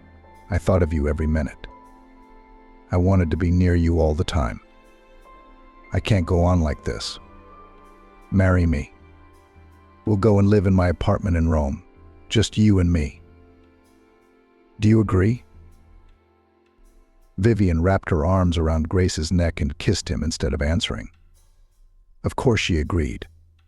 Moreover, to hear such words from the lips of her beloved was her cherished dream, which was coming true right now. Her parents, having learned about their daughter's decision, of course, panicked at first. How is it so? You will live in a foreign country, away from us. You never know. And what if they hurt you there? Mom lamented. But after getting acquainted with Grace, my parents changed their opinion. The young man charmed them. They accepted the fact that the daughter will live in Italy with her beloved husband, and even rejoiced for her. And Grace generally liked everyone with whom Vivian introduced him. But you bet people are always attracted by sincerity, friendliness, sense of humor, energy. Grace had plenty of those. The only person who was not properly impressed by the handsome, wealthy Italian was Ben. Vivian frowned, remembering her childhood friend. He usually supported her in everything. How many times he had helped her out, protected her, comforted her. But this one was acting strangely. Trixie says it's jealousy. She says Ben's been in love with Vivian since he was a kid. That's why he won't accept Grace. But her friend is clearly mistaken. Vivian's been in love with Ben for a long time. What about him? He's only seen her as a friend from the beginning. When she was a teenager, she used to cry into her pillow at night because of it. What else could it be? She tried so hard to please her classmates she chose outfits, did her makeup, tried to do her hair. And then she'd see him on the gymnasium in the arms of another girl. Was Ben the only one who found something in these girls? Vivian looked out the window of the cab as it passed the movie theater. How many times had she and Ben run here for horror movie screenings?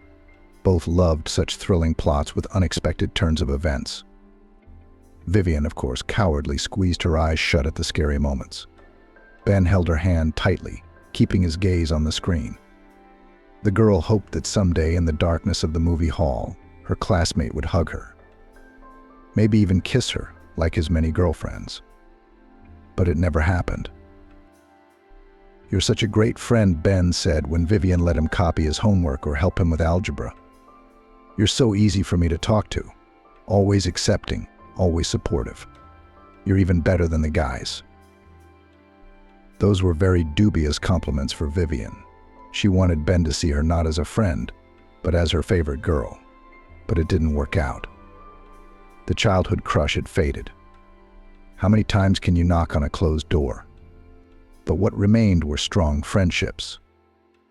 And Trixie? She doesn't get it. She got some other jealousy thing going on? Yeah, Ben's just teasing her, that's all. It's his usual way of talking to her. He called his friend's fiancée nothing but Angelica. Another convention. Too bad we don't know each other. I'd be texting her too, he said wryly. His name is Grace. What kind of name is that? I think it's feminine, masculine. It's actually Italian. Maybe your name sounds feminine to him too. It sounds like Andrea. Is that his cousin's sister's name? I don't care what he thinks it sounds like. He's Grace. That's all. Grace means angel, and Angel Ben is the one with the wings and the halo over his head. Thinking back on those joking exchanges, Vivian was smiling now. He's funny after all. Ben's sarcasm sometimes confused her, but Vivian was sure that if anything happened, he would come to her rescue. It would be a pity to part with him, friends and parents. But most importantly, Grace would be there for her, the man who made her heart beat so fast that it seemed to be about to jump out of her chest. Grace had been living with Vivian for almost 3 weeks now. Now he had the opportunity to leave the business for a while, but he had to return soon, and he intended to come home with his wife. The wedding was scheduled for the end of next month. It couldn't be sooner. All the nearest dates were taken. There were only a few weeks left. Preparations were in full swing at the mutual desire of the bride and groom. The wedding was to be a modest celebration in the circle of the closest people. True, the parents were a little disappointed. It turns out that they literally, from the birth of their little girl, dreamed of seeing their daughter in a bride's outfit and dance at her wedding to cheerful compositions. And here it is. And Grace's relatives aren't going to be there. As if the father cannot leave the business, and the mother, respectively, does not want to fly without her husband. Oh, that's okay. Then you'll get to know each other when you come to visit us, the daughter reassured her parents. We will show you Italy. Wonderful country. It's still strange somehow, not human, shook her head Mom. Even with the groom's relatives have not met once. But in the end, the parents accepted the decision of the newlyweds. The main thing that the daughter was happy. They saw the joy in Vivian's eyes when she was with Grace. Then so be it. The cab stopped at the porch of the Language Learning Center. Vivian paid the driver and went to class. Today was an interesting subject. Vivian was beginning to understand Italian speech, but only when people spoke slowly and clearly. And Grace, when communicating in his native language, spoke very fast. Basically, a lot of Italians talk like that. When the guy talked to his relatives or friends via video link, they answered him at the same pace, quickly and emotionally. Vivian could only make out individual words, and the meaning of the phrases eluded her. That was all right. Rome wasn't built at once either. She would learn. True, Vivian did not tell her fiancé about her lessons. She was preparing a surprise for the young man. He would be surprised when Vivian once addressed him in the purest Italian. The girl was fluent in English and French. Probably because of this, learning Italian was so fast. Vivian was far ahead of her classmates, so she was transferred to the next level ahead of schedule. And now she had almost mastered the next stage. Vivian wandered leisurely through the park in her own thoughts. The wedding date was approaching. Grace was still staying with her. It was wonderful. While Vivian worked, he cleaned the rooms, cooked delicious Italian meals. Often he would greet his fiancée with a perfectly set table plates with the next culinary masterpiece, a bottle of luxury wine, even candles. Life with him resembled a magical, romantic, beautiful fairy tale. What would happen when they moved to Italy? Lately, however, Vivian, who was making progress in Italian, began to notice something strange. Grace was often talking to someone, with a man's voice coming out of the receiver. It sounded like the person he was talking to was unhappy about something. Vivian could make out individual words, as it was hard to hear. Debt's police crook Grace kept reassuring the man, assuring him that everything would be resolved soon. He did it in an exaggeratedly calm tone. Probably so that Vivian would not guess the trouble. Most likely her lover did not want to upset her. The guy didn't even suspect that his fiancée now understood Italian, so he thought that the girl did not know about anything. And Vivian? She still shared her concerns with Trixie. Vivian shrugged her shoulders. Who else to share it with? Her parents had only recently gotten used to the idea of their daughter marrying a foreigner and moving to another country for permanent residence. No, they cannot be worried unnecessarily. There remains a faithful friend. She always listens and supports. What's so strange? Trixie dismissed it. He's a businessman. A business is always some kind of problem that has to be dealt with as it comes. It's just business as usual for him. That's why he seems calm. I think this man is threatening him, calling him a crook and threatening the police. I wouldn't worry if I were you. Your Grace will handle it. He's an experienced businessman. You're working yourself up, and he's not even paying much attention to the person he's talking to. But if you're so worried about it, just talk to Grace, and it'll all work out, Trixie suggested. No, Vivian smiled. I don't want him to know I'm learning Italian yet. Let it be a surprise. You're a picture, Trixie grinned. How do you want it? Vivian wandered through the park where she loved to play with her friends as a child. Just next to the road, you cross it and the native yard, her parents' house. Today after work, Vivian decided to stop by her parents' house to pick up some documents. The upcoming meeting was a joy. The girl was quickly beginning to miss both her mom and dad. It was still unclear to her how she would be able to be without them for so long. You can't go to another country very often. Everything. So she would have to communicate through the laptop screen. By the way, Grace is as reverent as his fiancée is about her mother. He often calls her and talks to her via video link. Future mother-in-law Vivian is still a very young and spectacular woman. She has the same as her son's expressive eyes, black eyebrows, well-defined lips, and swarthy skin. And this woman's hair always looks like she just came out of a beauty parlor, dark, shiny, slightly curly. Yes, this lady is gorgeous. No wonder the wife of a successful businessman, owner of several wineries and hundreds of hectares of vineyards, must live up to her status. Vivian, too, would eventually become an elegant woman like her mother-in-law. Grace's mother smiled at Vivian from her laptop screen, spoke to her in Italian, and generally seemed friendly. Grace had said more than once that his mother was pleased with her son's choice. You are a wonderful girl, very beautiful, sweet, well-mannered. He passed on the words of his mother. And my mother also thinks that we will make wonderful children, her grandchildren, because we are very different in appearance. And such a mix of genes is always interesting. Vivian smiled then. At that time, she was not as fluent in Italian as she is now. That's why she couldn't communicate with her future relative who didn't know English, but she was very anxious to do so. Grace's mother seemed to be a very pleasant and interesting conversationalist. They will surely find a common language. It was true that more often mother and son talked on the phone. Vivian heard sometimes fragments of their conversations, only Grace's lines because his mother spoke quietly. They seemed to be discussing plans for the future. At least Grace kept promising her that everything would be fixed very soon, and he would fix everything as soon as he got there. Apparently, the woman just missed her son very much. Vivian. Hello, a very familiar male voice sounded behind her. The girl turned around and couldn't hold back a smile. Ben was rushing towards her, spreading his arms for a friendly hug. How long it's been since we've seen each other. We used to spend so much time together. You look great. Ben praised Vivian with an attentive look.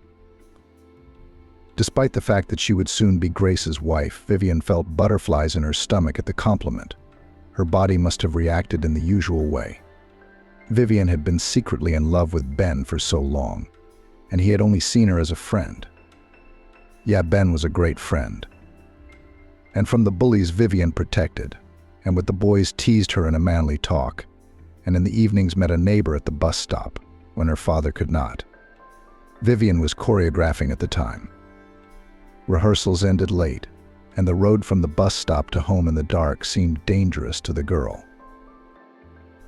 But next to Ben, smiling, cheerful, reliable, she always felt like behind a stone wall. They were classmates from the 1st to the 11th grade, sometimes even sitting at the same desk, but they were usually quickly seated. Ben shamelessly cheated from the excellent Vivian, and she only encouraged it. Of course, such a thing could not pass the attention of teachers, so they covered it up. But Vivian managed to pass the cheat sheets to Ben, even when they were sitting at different ends of the class. Ben was very good-looking, tall, athletic, cheerful, with green eyes framed by thick lashes and hair the color of ripe wheat. He had the right facial features. Since he was a little boy, he had been a joker and the soul of the company. He played sports and guitar. He also read a lot, though more fiction and adventure novels. If he swallowed textbooks with the same zeal, he would be an excellent student. But the guy was attracted to other things: socializing, parties, hiking. Around him always hovered people, secret and frank admirers, buddies, friends. He was like a magnet for adventure and often became the hero of interesting stories. His life was like a soap opera.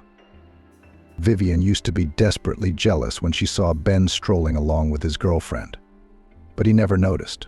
He told her about his girlfriends. At first, he admiringly described the girl's virtues, and after a while he shared his disappointment and sadness. Vivian always listened to his friend and, if necessary, supported him with a word or gave valuable advice. You understand me like no one else, Ben confessed more than once. It's even strange, as if you could read my mind. It's because we grew up together, she smiled back. I guess that's why it's so easy with you. It feels so good. Vivian nodded in response. She felt exactly the same way, only she also wanted Ben to hug her, to kiss her, to hold her close. Only Vivian had never once even hinted to the guy about her feelings. Why not? Because she was afraid, I guess. Because what if confessing would push Ben away from her? And even if it didn't, it would make things awkward between them. It's not going to be as easy and pleasant as it was before. No, let it go on as it was. However, once Vivian was still close to opening up to a childhood friend. Then 18-year-old Ben, a second-year student at a local engineering school, suddenly decided to get married. The news came as a thunderbolt to Vivian. She still hoped that one day the guy would pay attention to her, not only as a friend. It happens. But if Ben gets married, Vivian's dream will not come true. The guy's girlfriend was a classmate. Vivian often saw them together. She was a spectacular person, with a lush shape and bright red hair. Not like Vivian herself, thin, almost transparent, and pale as a moth. At that moment, the girl saw herself as unassuming and unattractive. At least Ben's future wife certainly outshone her with her brightness and temperament. Before the wedding, Ben walked around a little anxious. He tried to behave as before, joking, having fun, making jokes. But Vivian could see that her childhood friend had something wrong with him. "Why did you decide to get married so early?" One day she dared to ask a direct question. "I still have to study and study. I'll have to work here. What about university?" Vivian knew that Ben had dreamed of becoming a ship mechanic since childhood. That's why he went to engineering school. It took a lot of hard work, but he did it. And he was very proud of it. You see, then looked seriously at Vivian. Ben, she's expecting a baby, so there's not much of a way out. "Do you love her?" Vivian blurted out before she could think about what she was saying. "Yes, I do. Of course I love her," Ben said, a little uncertainly. How many tears Vivian had shed afterward, face buried in her pillow. Now she felt sorry not only for herself, who had lost her last hope of happiness with the man she loved. She felt sorry for Ben, too. She'd realized during that brief conversation that her friend was clearly unhappy, not by accident, because of circumstances. It had happened that way. Of course, Ben would marry the girl. He's always been honest and responsible, and then he'll spend the rest of his life suffering with a wife he doesn't love. Vivian sobbed over this life tragedy that could never be undone. But the wedding never took place. One day, Ben overheard the bride talking to another guy. In this dialogue, she admitted to that young man that the child is definitely his, swore, cited evidence, the timing of their dates. Her interlocutor clearly did not want to get married, so the lady had no other choice but to set up a date with Ben. You see, Ben shared the details of the story with Vivian. She told me over the phone that when she found out she was pregnant and I didn't want to get married, she decided to dump the baby on me. I didn't realize why she was so clingy to me at parties, even though she'd never noticed before. I was naive. After that night, she told me she was expecting a baby with me, and we need to formalize our relationship sooner rather than later. Of course, when Ben heard this dialogue, he demanded an explanation. His fiancée tried to make up something, somehow to get out of the situation. But Ben had already heard everything with his own ears. He then met with the child's real father to make sure, and he confirmed it. He also cursed Ben with a swear word and a naive young man. In the end, the man married his desperate girlfriend and recognized the baby, and Ben was spared having to live with someone he didn't love and learned a valuable lesson. So in the end, everything ended well for everyone. From then on, Ben became more careful. Now he was more careful about choosing girls and never made such mistakes again. Ben graduated from college and, as he had once dreamed, got a job on a ship as a mechanical engineer. Their town was located on the bank of a large, full-flowing river. Steamships and cargo ships traveled along it, so the demand for smart specialists was high. A river. It's great, of course, but I dream of big water. I wish I could go to the sea sometimes. Ben shared his thoughts with Vivian. "But you have to move somewhere, don't you?" said the girl. "Yes, you're right," Ben agreed. "But it's for the best, new places, new life. It's getting crowded here." Vivian felt uneasy at the thought of not having Ben around. She was so used to him. She could call Ben at any time of the day or night to ask for help and know that he would be there. Ben had proven his reliability time and time again. He'd picked up Vivian and her friends from the nightclub when suspicious guys were hitting on them that night. The girls were afraid, but Ben came to pick them up in his used car. He had just recently gotten his license at the time, and his father had bought him a practice car. Ben, with the repair of the roof at his father's cottage, Vivian helped. His parents even jokingly called the neighbor boy their son-in-law. He didn't mind. And once there was a funny case, Vivian stayed the night alone. Her parents had gone to the village to visit relatives. It was summer, it was hot, and suddenly the girl noticed a huge spider on the wall. She'd never seen such a thing before. It was the size of her fist. Of course, the girl squealed loudly and then dialed Ben. He rushed over and spent an hour trying to catch the monster. Finally, the guy managed to cover the spider with a pelvis and shove it into a jar. Later, it turned out to be the pet of their upstairs neighbor. He kept rare insects in his terrarium, and this spider escaped during feeding, and on some passages got to Vivian's apartment. The girl was grateful to Ben for all these situations. To know that you have a person who is always ready to help, it is worth a lot. Of course, Vivian didn't want him to go anywhere out of town, although her childhood crush, as she thought, had already passed at that point. But a trusted friend is even better. Lovers quarrel and separate, but friendship is forever. And now they met by chance in the park and were very happy to see each other. "Are you going to your parents?" Ben asked. Yes, Vivian smiled at him. "I'm getting the papers together because the wedding is coming up. Then we're going to Italy right away." "Italy?" Ben grimaced. "You've thought this decision over so well, haven't you?" "Of course I have. Why are you reacting this way?" "Why don't we sit down on the bench and talk?" Ben suggested. Vivian nodded. She didn't mind. She always enjoyed spending time with a friend. "You see," the boy began, as they settled down on the bench under the lantern. "It's a shame about that one, Grace." "His name is Grace," Vivian corrected angrily. She didn't like it when Ben called her fiancé so disparagingly. "All right, Grace is kind of slippery, insincere.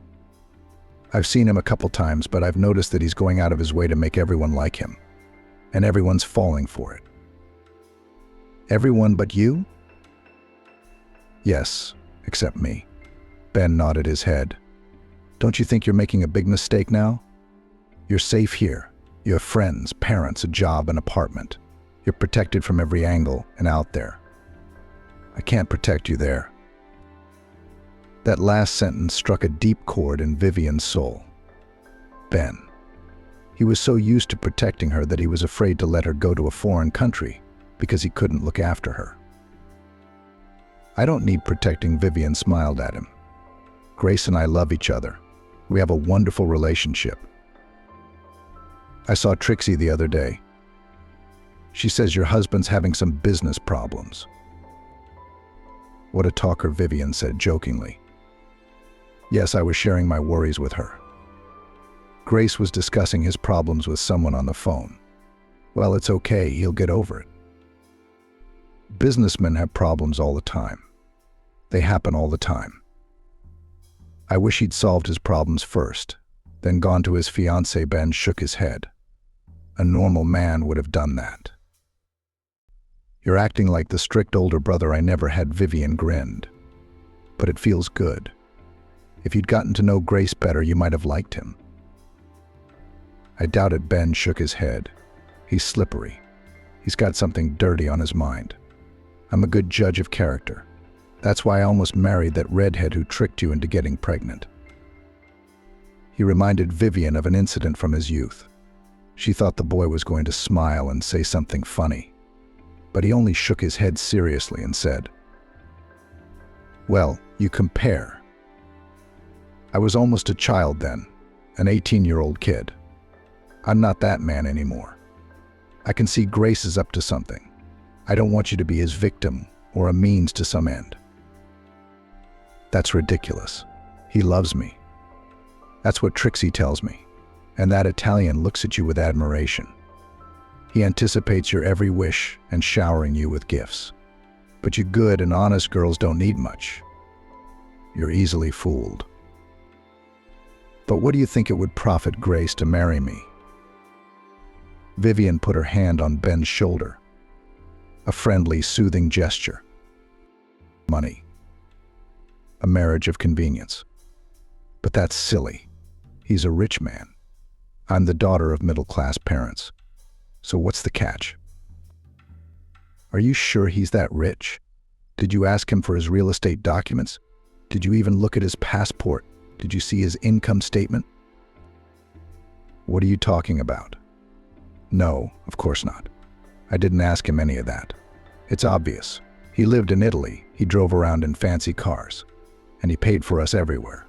He gave me expensive gifts, and even paid for our wedding. A modest dinner at a restaurant. You don't need a lot of money for that. And your presents aren't that fancy. Trixie told me all about it with delight. Of course he had her fooled. But bouquets of flowers, candy, even a dress. It's not like your rich man's that broke. Even a student can afford that. Is that really the point? Vivian was getting angry. Why are you even picking on him? I'm sorry, Ben suddenly softened. It's just that I'm very, very afraid for you. Worried.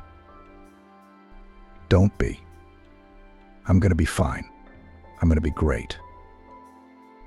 I hope so. The conversation with Ben had thrown Vivian off balance. Until that dialogue, she'd thought she was doing the right thing. But her childhood friend had touched a note of doubt in her soul. Vivian herself was tormented by a vague premonition, something elusive. Grace behaved impeccably, still looked at the bride with admiration, still tried to please her in everything. He also showered her with compliments and spoke of their wonderful future together. But sometimes there was something in his gaze, either discontent or contempt. The girl wrote it off as homesickness and concern about the affairs left so long in Italy. Probably Grace was worried about how things were going without him there. But nothing. Soon they will fly to Italy and live happily ever after. Just like in a fairy tale. It's a little scary, of course. Another country, another mentality. Everything is completely different. No friends around, no relatives. Ben's right about that. On the other hand, they will all come to visit her, and Vivian will gladly introduce them to a wonderful sunny country. Beautiful streets, gentle sea, smiling passers-by. Not at all like the streets of their hometown. Most importantly, she and Grace will be together. The feelings between them are so sincere and strong. Together they could handle anything. If Vivian had any doubts after her conversation with Ben, Grace, who greeted her with a wide smile and a warm embrace, immediately remedied the situation. He loves her. They will be happy together. That night, Vivian couldn't sleep. Grace was sitting in the other room, typing a message to someone on his laptop. It was a routine thing to read business emails, send replies. Big business requires constant involvement, the guy often repeated the phrase. Vivian liked that Grace seemed so easygoing, cheerful, and even a little joking. But at the same time, when it came to business, he was collected, responsible, serious. You couldn't go wrong with him. Grace, of course, is good in himself, with such a nice heaven and a coven. But Vivian wouldn't be living in a crib, more like a palace. A rich, handsome Italian is in love with her and is ready to do anything for her. Vivian could not imagine such a thing even in her wildest fantasies. No, the girl always knew what young people like. This was evidenced by the numerous compliments and the corresponding looks of guys. Vivian, back in school, was often called for dates, and at the graduation she was constantly invited to dance. The girl was even tired and wanted to sit a little and take a break, only afraid to offend the cavaliers. But still, Grace is so handsome, so rich, and so smart. He needs a girl to match him. A Hollywood actress or a top model, no less. And he chose her, a simple girl. Pretty sure, but not a star or the daughter of wealthy parents. It's weird. Too much like a fairy tale. Trixie was jealous in a good way, and even asked Vivian to look around to see if there was a suitable suitor. Why? It would be wonderful to have a childhood friend suddenly at her side. Of course, Vivian would try to introduce Trixie to someone.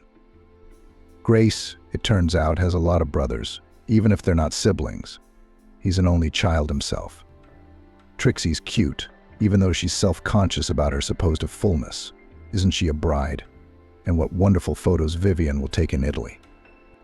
She already has a page on the internet where she posts her work and praises it. Even asks to sell some pictures. They are really beautiful. Vivian knows how to notice interesting and unusual things. But Italy is a completely different nature and architecture. Exotic, colorful. Vivian already anticipated the future excitement on her page. She will definitely familiarize her compatriots with this unique country through photos. Let them admire it too. Maybe she will even realize her dream.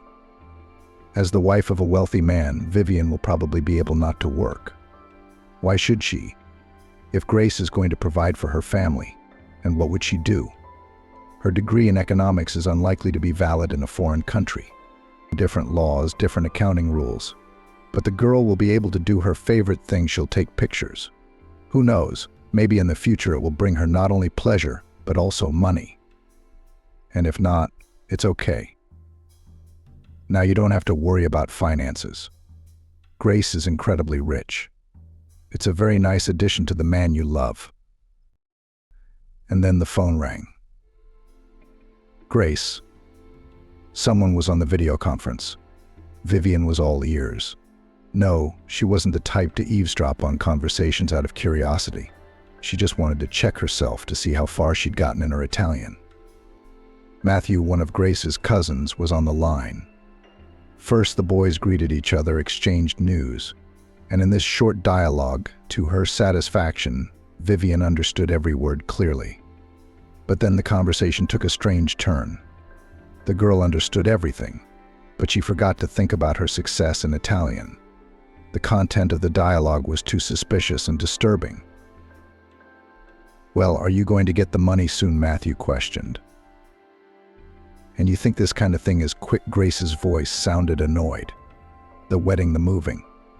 Then there's still time to get it ready. So why don't we start preparing now? What's the holdup?" "No, you can't scare her off. You don't know anything about these things." Vivian froze on her bed. What was that now? Was it really about her? What should she be prepared for? What would scare her off? Somehow this all sounded very unpleasant. And then I remembered what Ben had said about Grace being slippery. He did seem that way now. "Are you sure your plan will work?" Matthew clarified with a clear threat in his voice. "I'm sure it's almost done. Just the finishing touches are left." "Well, watch this, or you know you're in debt. And if you can't pay it back in money, we'll take it another way." It won't come to that. Grace tried to speak in a steady voice, but it was clear that he was in anxiety. With that, the brothers said their goodbyes and Grace went on with his letters. And Vivian? Of course she could not sleep now and kept going over the details of the strange conversation. And she liked that conversation less and less. This Matthew, whom Grace called brother.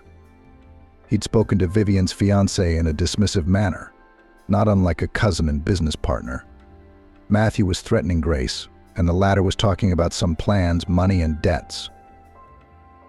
Vivian's first impulse was to approach her fiancé and ask him directly about everything, but the girl held back. That was not the way to do it. If Grace is really deceiving her, he will come up with something convincing this time. If the groom was honest, Vivian's suspicions might offend him. It's not nice to know your significant other doesn't trust you. No, that's not what Vivian will do. Now she will simply become more attentive, will listen, look closely, notice some important details. Eventually, the girl will find out the truth. For the next few days, nothing unusual happened. Grace was as charming as ever. Vivian even relaxed a little, forgot about the accidentally overheard conversation. The groom had a hypnotic effect on her.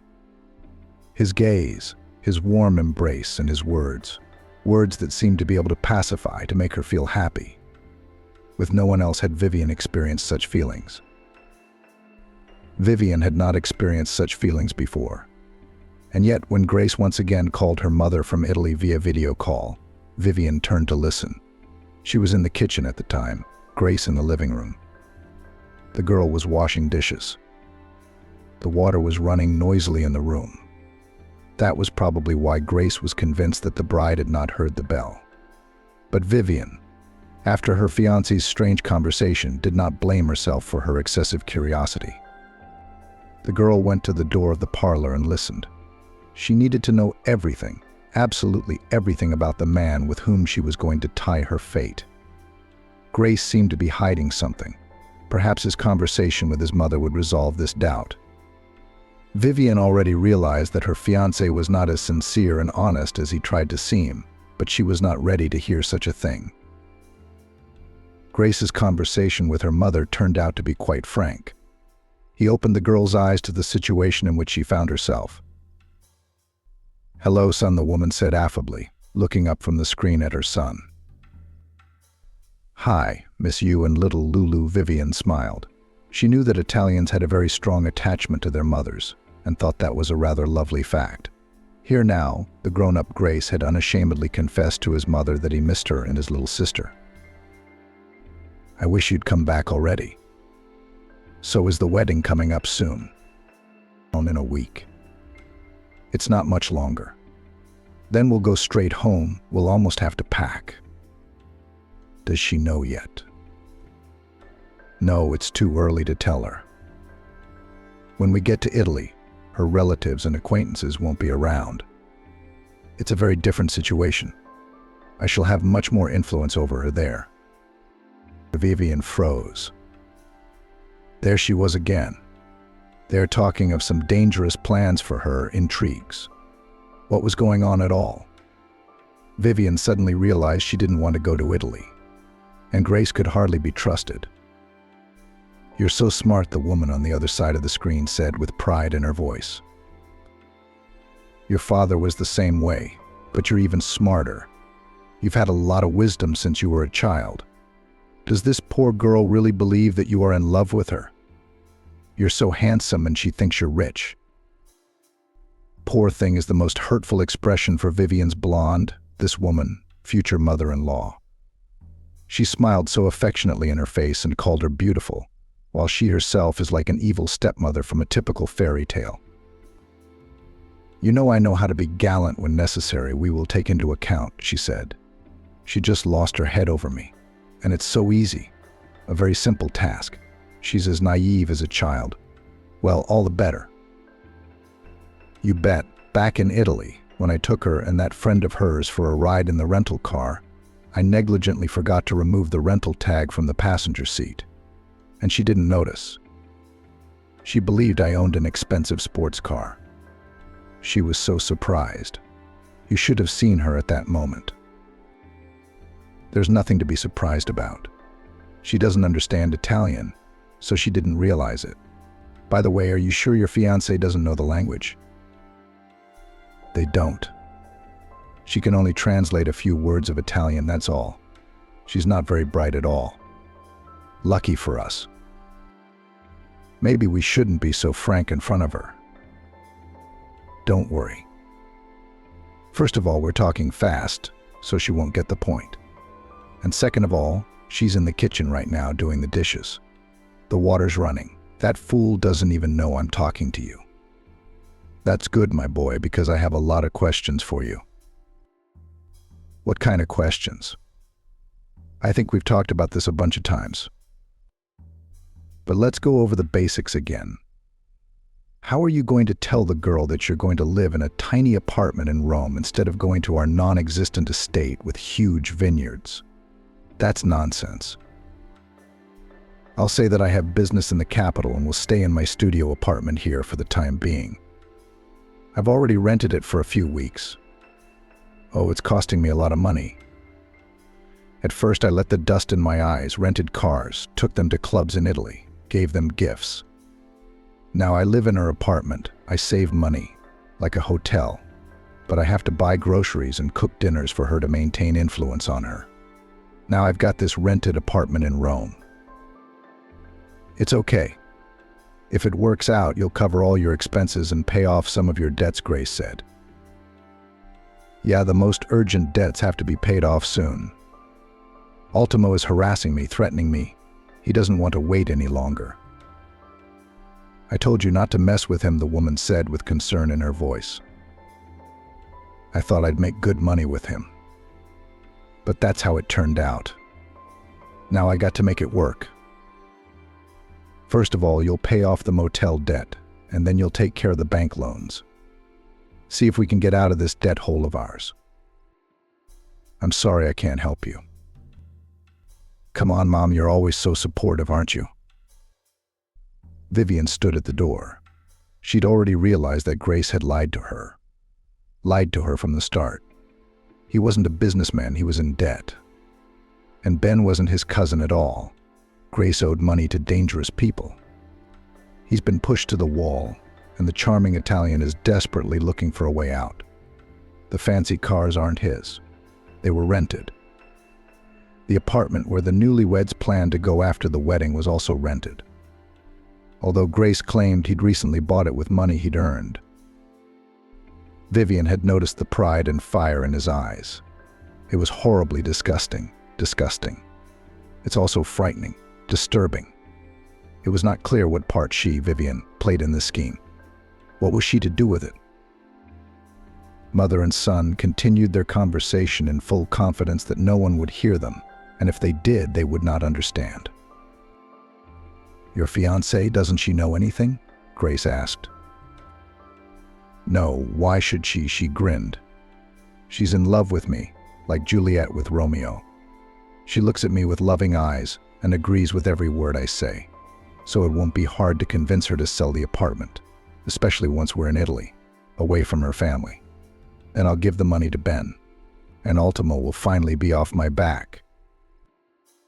Vivian felt as if she'd been hit over the head with a bag. That's it. Turns out Grace was in on the whole thing because of her real estate. Yeah, her parents bought her an expensive apartment in an upscale neighborhood. You can get a lot of money for that, and she needs the money, Grace. That's what her plan is. A young, charming con artist has run up debts. She's being threatened. She needs to pay the money back fast. So the bastard comes up with a brilliant plan. Except it's not going to work. What luck that Vivian once decided to go to these language courses. A chill suddenly ran down her spine. She was scared. She is alone with a person who is probably a criminal. At the very least, she definitely had some dealings with Ben, and the latter is a real criminal by the looks of it. Grace is a scary person. I don't know what she's capable of. And Vivian is alone here, all alone. She took her cell phone out of her sweatshirt pocket and, without leaving her observation post, began to write messages. To whom? She texted Eden, of course, out of habit. He was always there for her in difficult situations. And now, his presence and support would be of great help now. Vivian did not leave the door of the parlor. The conversation was not yet over. What if she found out something else interesting? She did. Grace and her son went on to discuss how they'd gotten to Vivian in the first place. It turned out that the criminal couple made their money by seducing rich female tourists of all ages, staying in their rooms overnight, and then disappearing in the morning with jewelry and cash. As a rule, the women were embarrassed to go to the police. Of course, who would want to admit they'd been duped? A young swindler charmed you, complimented you, then cleaned you out and ran away. Ladies in that situation don't look so good, to put it bluntly. Yeah, even if the victims had gone to the authorities, Grace was virtually impossible to find. He chose a different part of town each time. Each time, he'd change his appearance a little bit and use an assumed name. And of course, the guy would find out where the cameras were in the hotel beforehand and try to stay out of sight. It was a win-win. Except it didn't make much money.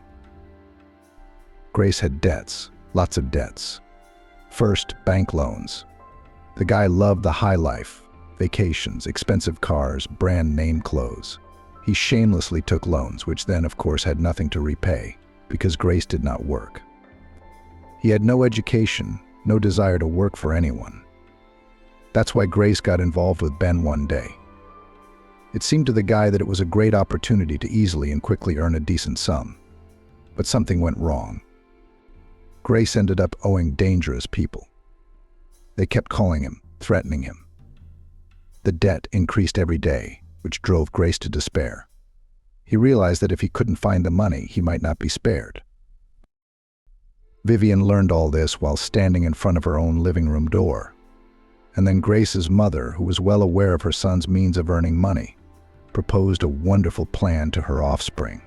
And from the conversation between son and mother, Vivian realized that the woman has great power over the guy. He is ready to do anything to please her. The lady didn't work. She kind of took care of the house and her young daughter. They were occasionally kept together by a man, another suitor for Grace's spectacular mother. But these were unstable sources of income that quickly dried up. The main earner remained Grace with his petty scams against rich tourists. It was the mother who encouraged the handsome son to make money this way. Realizing what was going on, Vivian felt something like pity for Grace for a while. It's a terrible thing to be used like that by your own mother. Vivian's unfulfilled mother-in-law decided that in the current situation, the cash and jewelry of rich ladies would not be enough to cover her debts. So she came up with a new, much more risky and complicated way of making money. If it worked out, Grace would have the money to pay off Ben. Grace's mother targeted Vivian herself. She found out through her channels that there were 2 young Russian tourists staying at the hotel and ran a background check on them. Of course, not only Vivian was in the field of vision of the clever ladies, but she turned out to be the most suitable candidate for several reasons. The first and most important, the presence of her own living space, an apartment in the center of her hometown, registered on the girl. Yes, Grace's mother had access to that information. I had to pay a small sum for the database, but the benefit of owning valuable information many times exceeded the cost of the purchase. Secondly, Vivian herself was the perfect victim. Young, inexperienced, gullible. First Grace's mother, and then he himself had watched the girl for days before acting. Hearing this, Vivian shuddered. She was being watched. She was so happy and enthusiastic she didn't even notice anything. Vivian was lucky that mother and son decided to discuss this whole story in great detail and talked about plans and even remembered the past. Now the girl was aware of everything. Further, the conversation between Grace and his mother turned to everyday topics. The weather, the health of some common relatives, the mischief of the groom's little sister Vivian. They made no further mention of their victim, but Vivian already knew all she needed to know. The girl returned to the kitchen and sank powerlessly into a padded chair. Her rose-colored glasses had just shattered with a crash and clink, and as it always happens, with the glasses inward, she was in pain.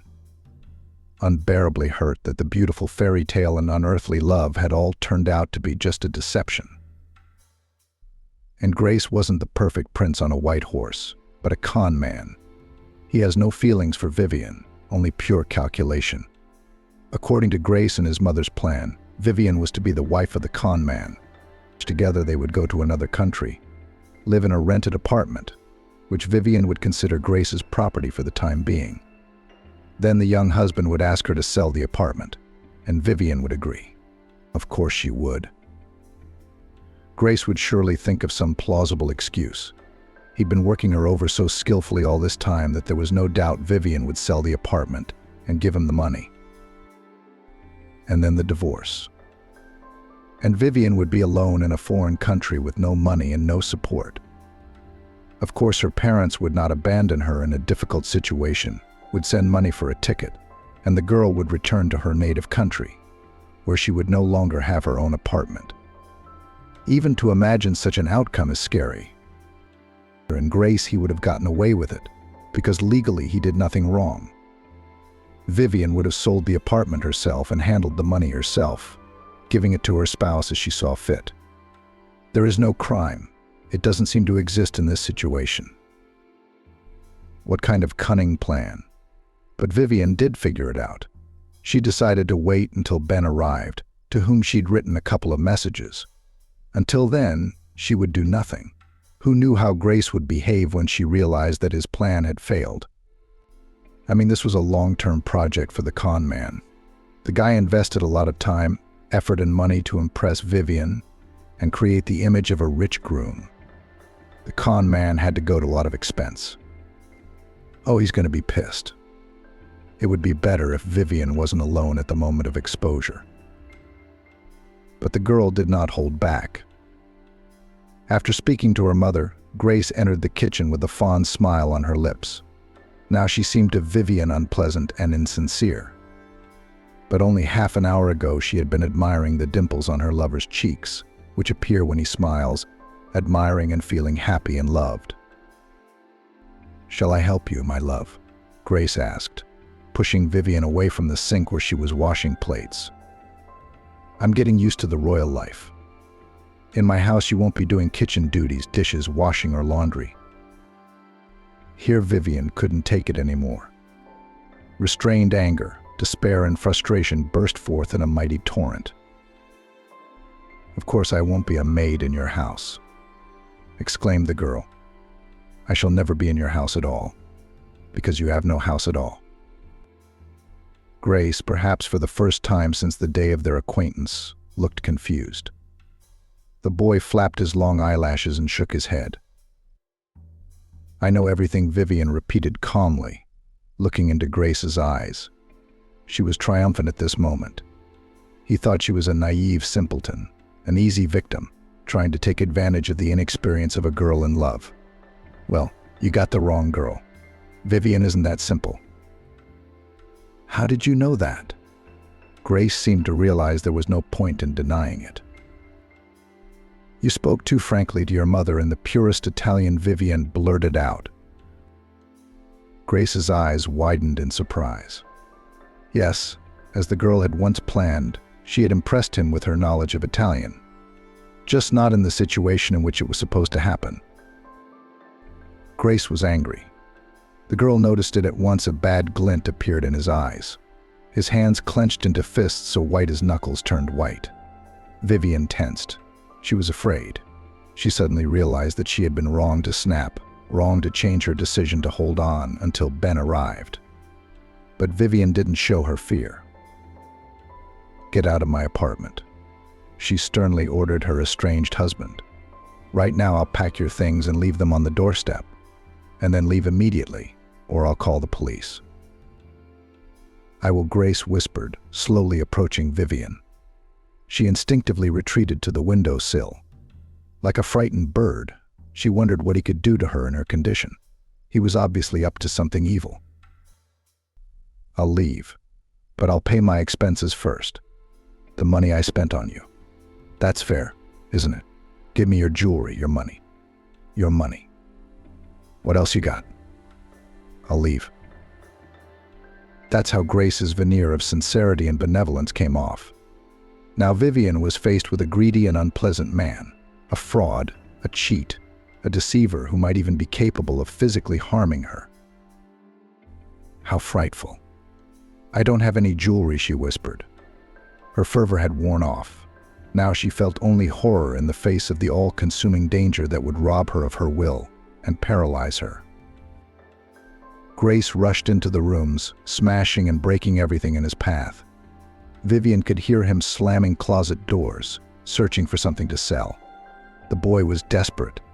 In such a state, a man, especially a man like Grace, could do anything. Vivian tried to leave the apartment, but Grace pushed her away from the door and shouted at her so much that she immediately realized that the next time she went out like that could have serious consequences. Vivian sat in the kitchen with her arms around her head, listening to Grace ransacking her apartment. And then Ben showed up. Vivian had always been excited to see her friend. But now it was something special. The girl felt like a mountain had been lifted off her shoulders. Ben quickly assessed the situation. When he noticed Vivian huddled in the corner of the kitchen, he became furious. Cussing and fighting sounds came to the girl's ears. "Get out of here." Ben literally threw Grace out of the apartment and then dialed the police. He spoke loudly and clearly so that Grace, who kept banging on the closed door, could make out every word. Then Ben rushed to Vivian, put his arms around her. The girl clung to him. She was shivering. Tears were streaming down her cheeks. So many events, so many emotions. Ben stroked her back, her hair, her shoulders, said something soothing and affectionate, nodding his words, not asking unnecessary questions. Realized that the girl was in the wrong state of mind right now. A few months passed. Grace returned to Italy. The police did not start a case of a con man on him. Lucky him. On his hand played the fact that he and Vivian had time to apply to the registry office, that is, considered a bride and groom. So the guy wasn't prosecuted for breaking into someone else's home. After all, the landlady was not a stranger to him. The whole situation looked like a personal quarrel, a misunderstanding between spouses, a domestic dispute. And Vivian had no proof that Grace was a con man and a con artist. The Italian left America a pauper. Vivian didn't know how he'd gotten over his failure. She didn't really care, by and large. Vivian posted her story on every travel forum she could find. She detailed how she had fallen for the scammer and even posted pictures of Grace. Perhaps it would help at least someone to avoid meeting the scoundrel. Vivian was not long worried, thwarted wedding. For it wasn't long before she received another proposal. This time from Ben. Then, that terrible evening, sitting on the kitchen floor, the young people frankly talked. It turned out that Ben had been in love with Vivian since childhood and therefore was very jealous of her overseas fiancé. And then when he met Grace in person, he was the only one of the company who was not affected by the foreigner's charms. "I mean, you were in love with me?" Vivian stared at the boy.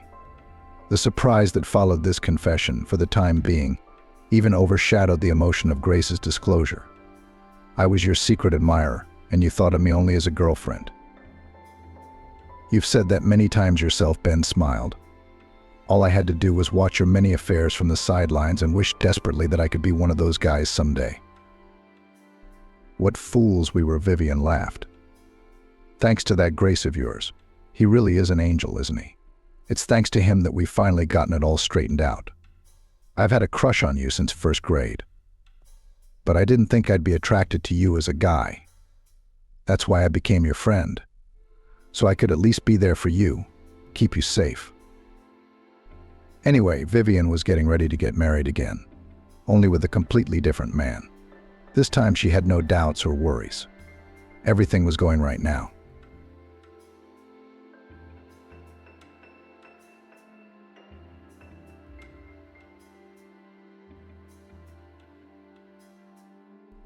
After buying a bouquet of lilacs from the little girl, Oberon reluctantly shuffled home.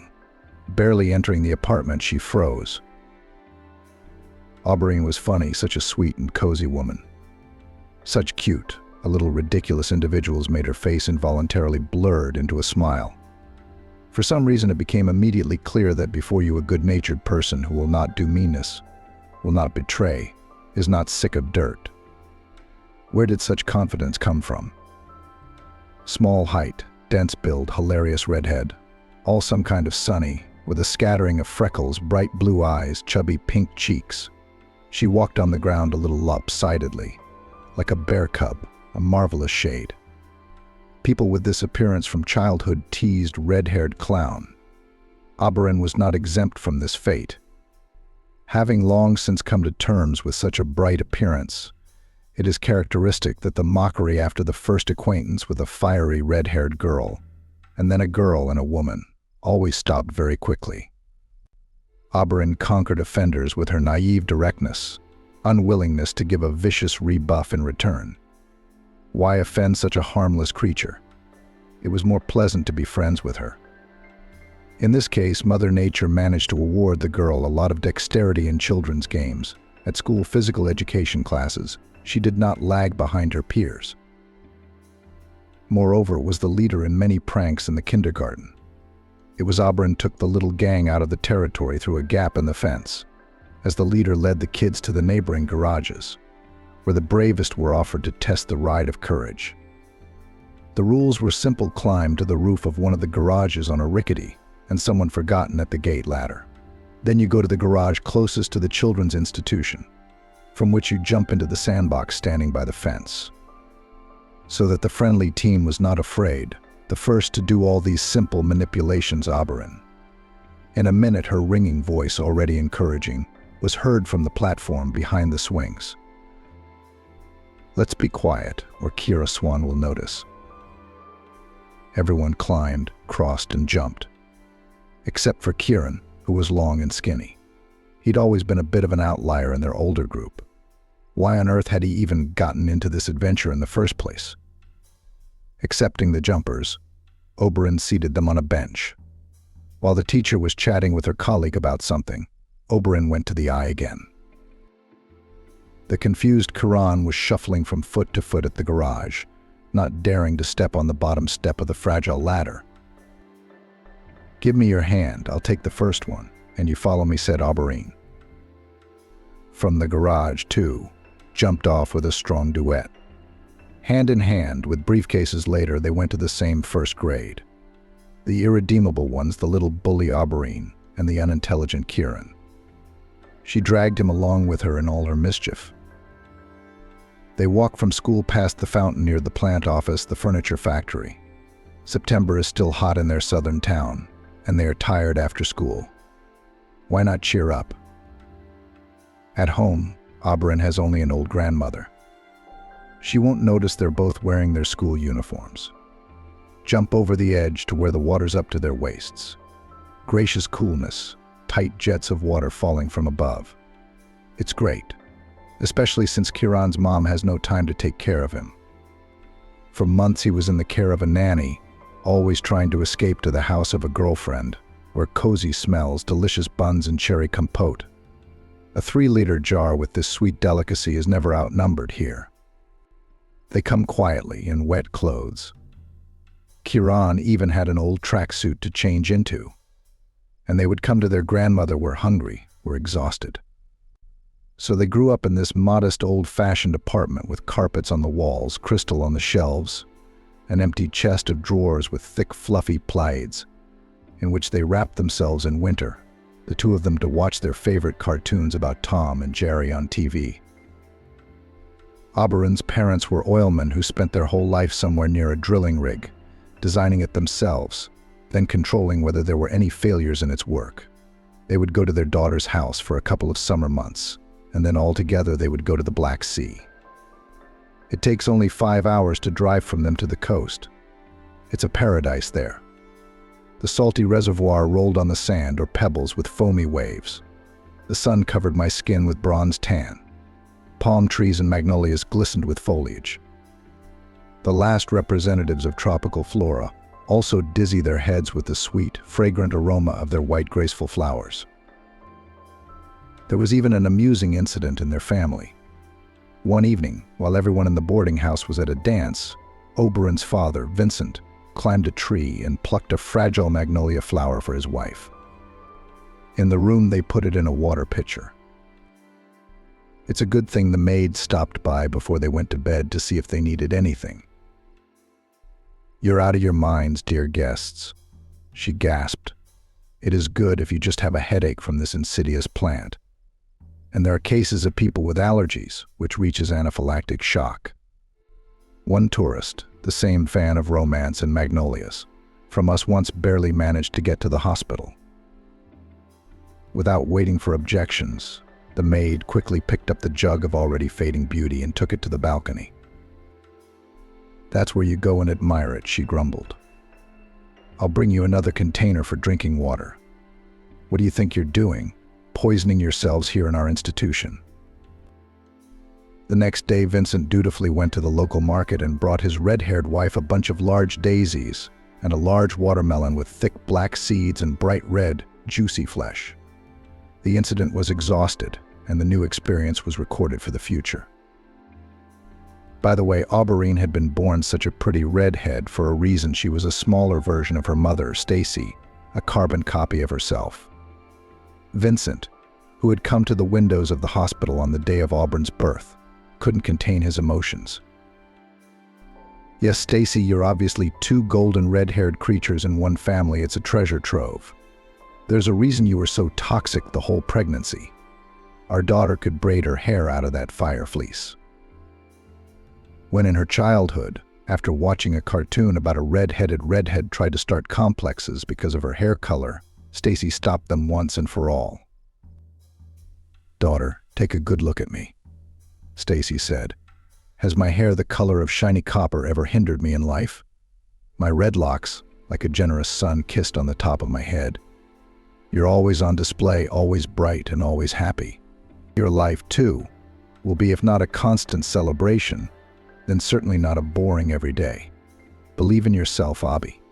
Appearance is a shell. I wish you had a heart of gold.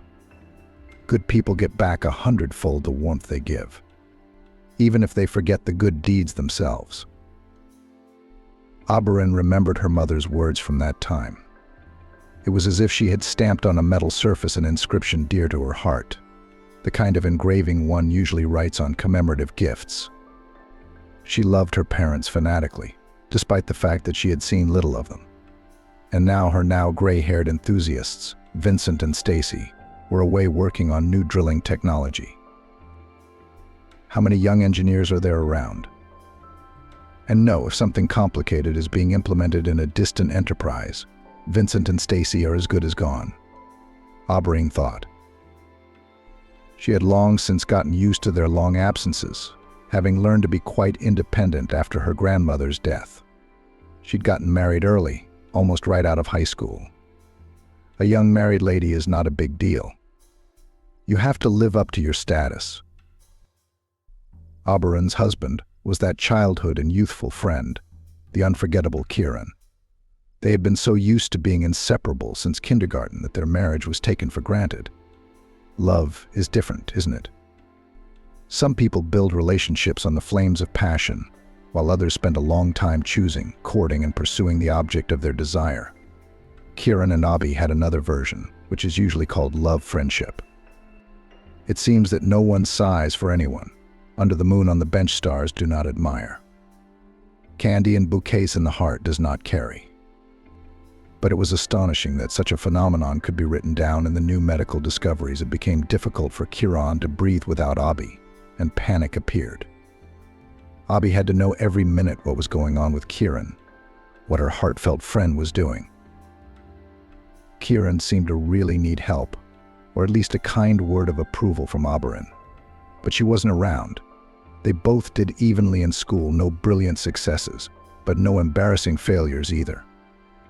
After receiving his diploma, Kieran wisely decided not to go to the local technical university, which trained tamers of computer hardware. Instead, he chose a down-to-earth profession installing smart machines, connect everything intelligently, fill them with optimal stuffing. The basics of this profession began to pop out at him already by the end of the first year. Which of his friends or neighbors to help with a laptop or desktop PC? He never said no. Soon the neighborhood was posted ads I install and configure computers, inexpensive with his home phone number. He and Kieran had a long laugh that Kira's grandmother now had to be paid a salary to act as a silent dispatcher. She answered the phone, recording the client's details. By evening, the list of those wishing to use the services of the young master was already ready. Surprisingly, there were many orders for installation and connection.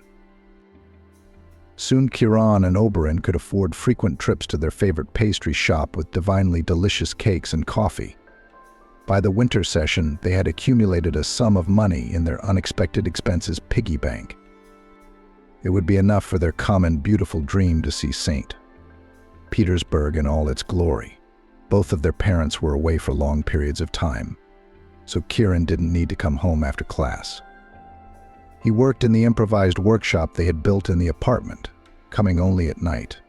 His mother took care of her son's upbringing strictly by phone at 22 at check call. "Kier, are you all right?"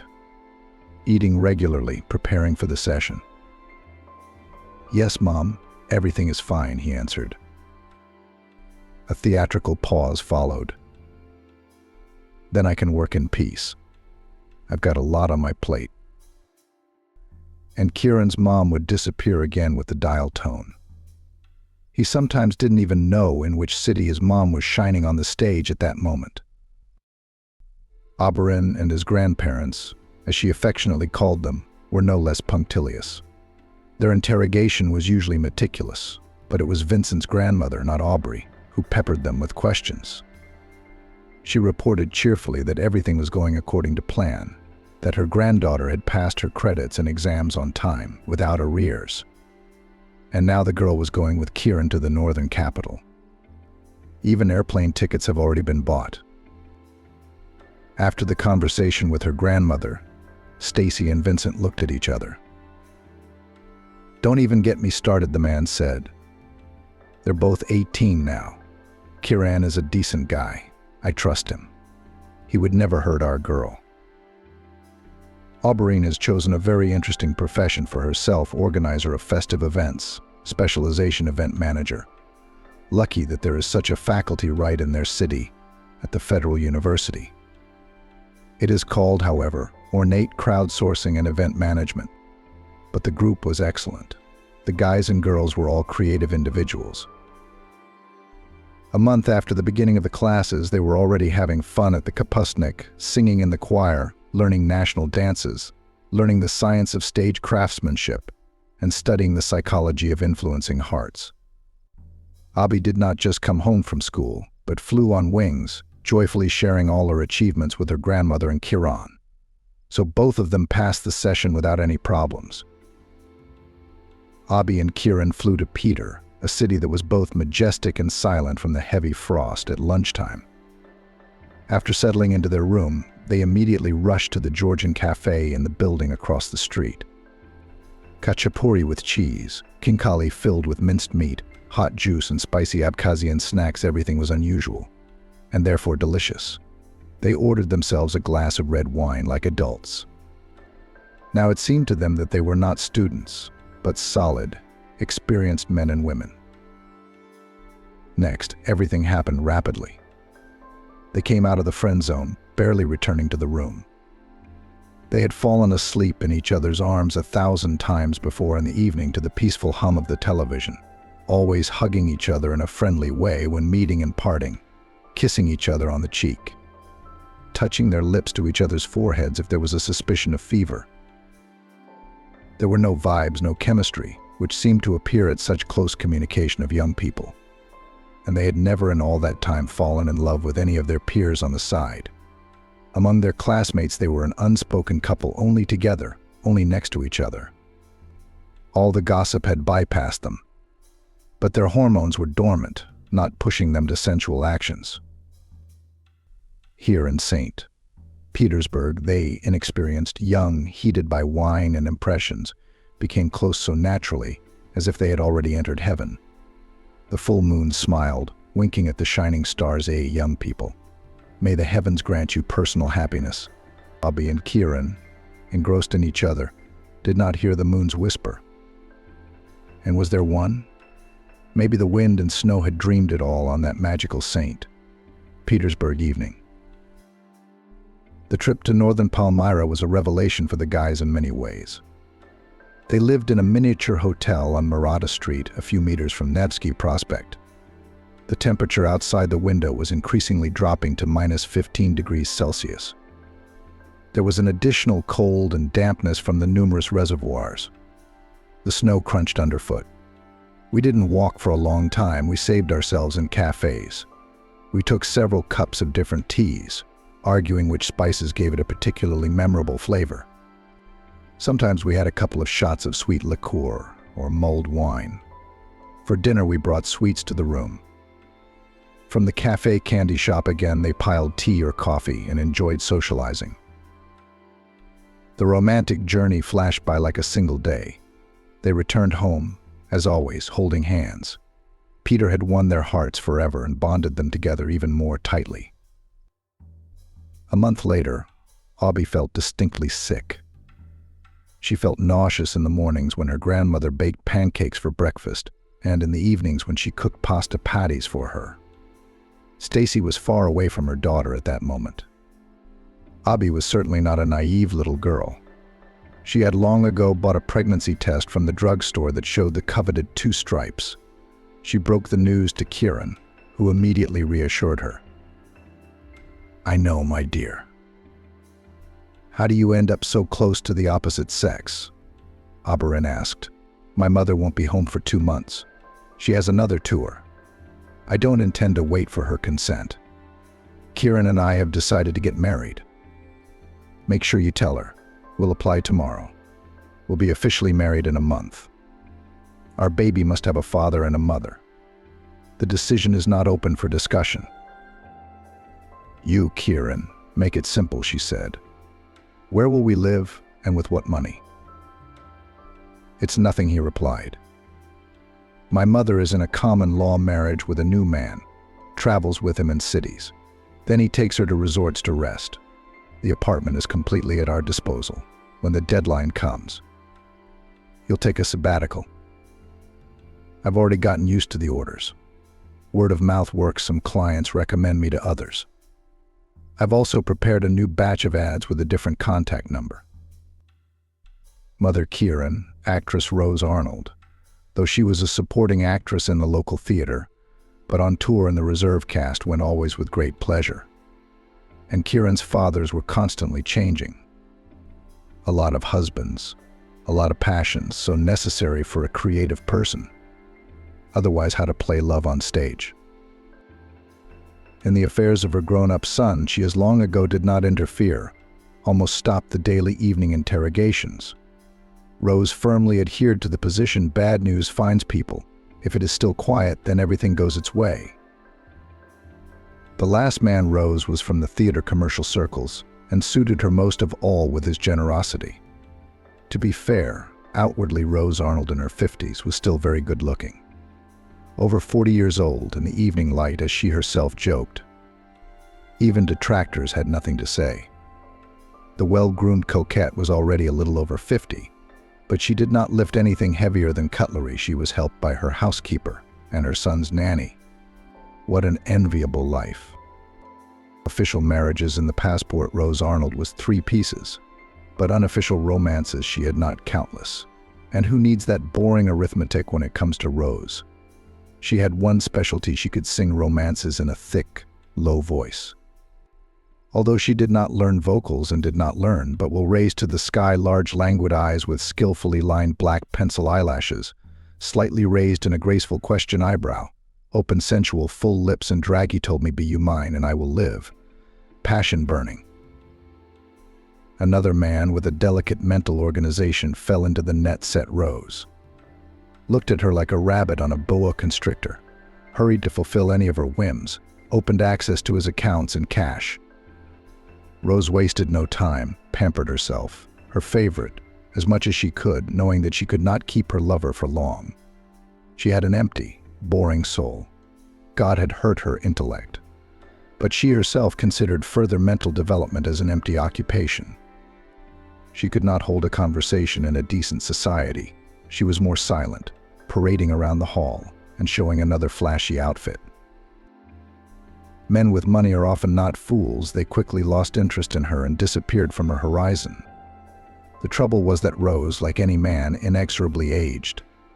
Not every worthy and rich fish is no longer caught in her predatorily arranged nets.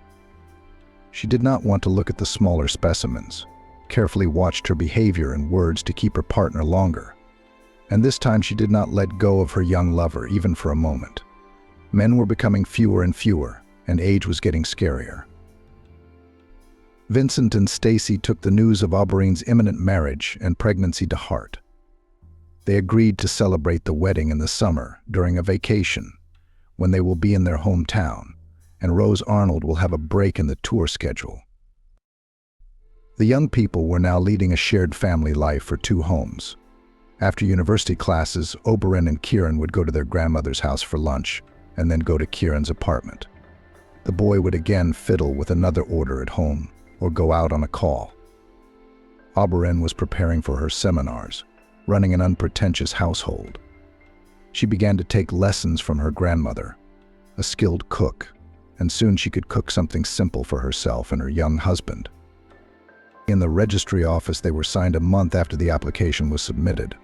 The newlyweds joked, remembering a quote from the old Soviet movie Girls With a Family. Kiran, husband and wife. You can die laughing. And they both started laughing. Young and green, everything still seemed so magical, serenely joyful. Parents on both sides did not interfere in their life together, hoping for the prudence of children. Grandmother looked after from afar. She bought her granddaughter fruit, so that in her interesting position the body received vitamins, then gave her now legitimate grandson Kiran a warm scarf, so that he did not catch a cold running on calls throughout the neighborhood. Already spring has powerfully entered its rites. The end of April. When she opened the window, a floral scent wafted through the apartment. In their southern city there were so many lilacs, garden, Persian, and wild. For as long as Oberon and Kiran could remember, they had associated spring with the fluffy white and purple flowers on the branches of the shrubbery, and with bunches of blooming lilacs in the house, arranged in vases. By the May holidays, there was a general restlessness at the university at Oberon's. There were several reasons for this. The practical exams were just around the corner, at which the students would show their acquired skills on the institute's scaffolding in the large assembly hall. The noisy competition of numbers was attended by representatives of advertising, entertainment agencies, workers of show business, movie industry, experts from television, including one of the presenters of the Central TV channel. During a program devoted to dating, one of the presenters once said worthy suitors are still puppies, and it was much the same with the Oberon students. There were only a few really talented guys for the whole stream. Experienced producers had to keep their ears open in order not to miss a diamond that could be earned in the future. Here you could get a job, get someone's attention for a prospect, and participate in casting. By the time the performances began, Auberline's tummy had already rounded out a bit, but to avoid drawing attention with her interesting situation, she chose the role of a red-headed clown for a defense number. Spacious bright green jumpsuit, yellow shirt with a brown checkered pattern. There was almost no makeup on her face, just a plastic tube nose, some mascara on her eyes and lip gloss. Her copper hair didn't even need to be specially styled. Frizzy swirls stuck out in all directions, as the image demanded. The committee unanimously gave Oberon an excellent for a successful reprise. As she sat down in the auditorium to catch her breath and watch her fellow students perform, a man in an expensive suit and bright pink shirt approached her. "Hello, Oberon. I enjoyed your number. I would like to invite you to perform at our corporate event." "Sorry, I forgot to introduce myself. My name is Andrei Vladimirovich. The details of our cooperation, if you agree, we'll discuss later." The bewildered Oberon didn't even have time to reply as the man disappeared somewhere. She feverishly thought that this couldn't be, because it could never be. She had created her clown carrot top not for the public, but for herself, putting into his facial expressions and gestures a part of her cheerful soul. She did not expect that her experimental image could seriously appeal to anyone. At that moment, her buddy Milachka plopped into the seat next to Auberline. "Abi, don't you get it?" she exclaimed. "The great and terrible Andrew Smolyakov himself just sat next to you.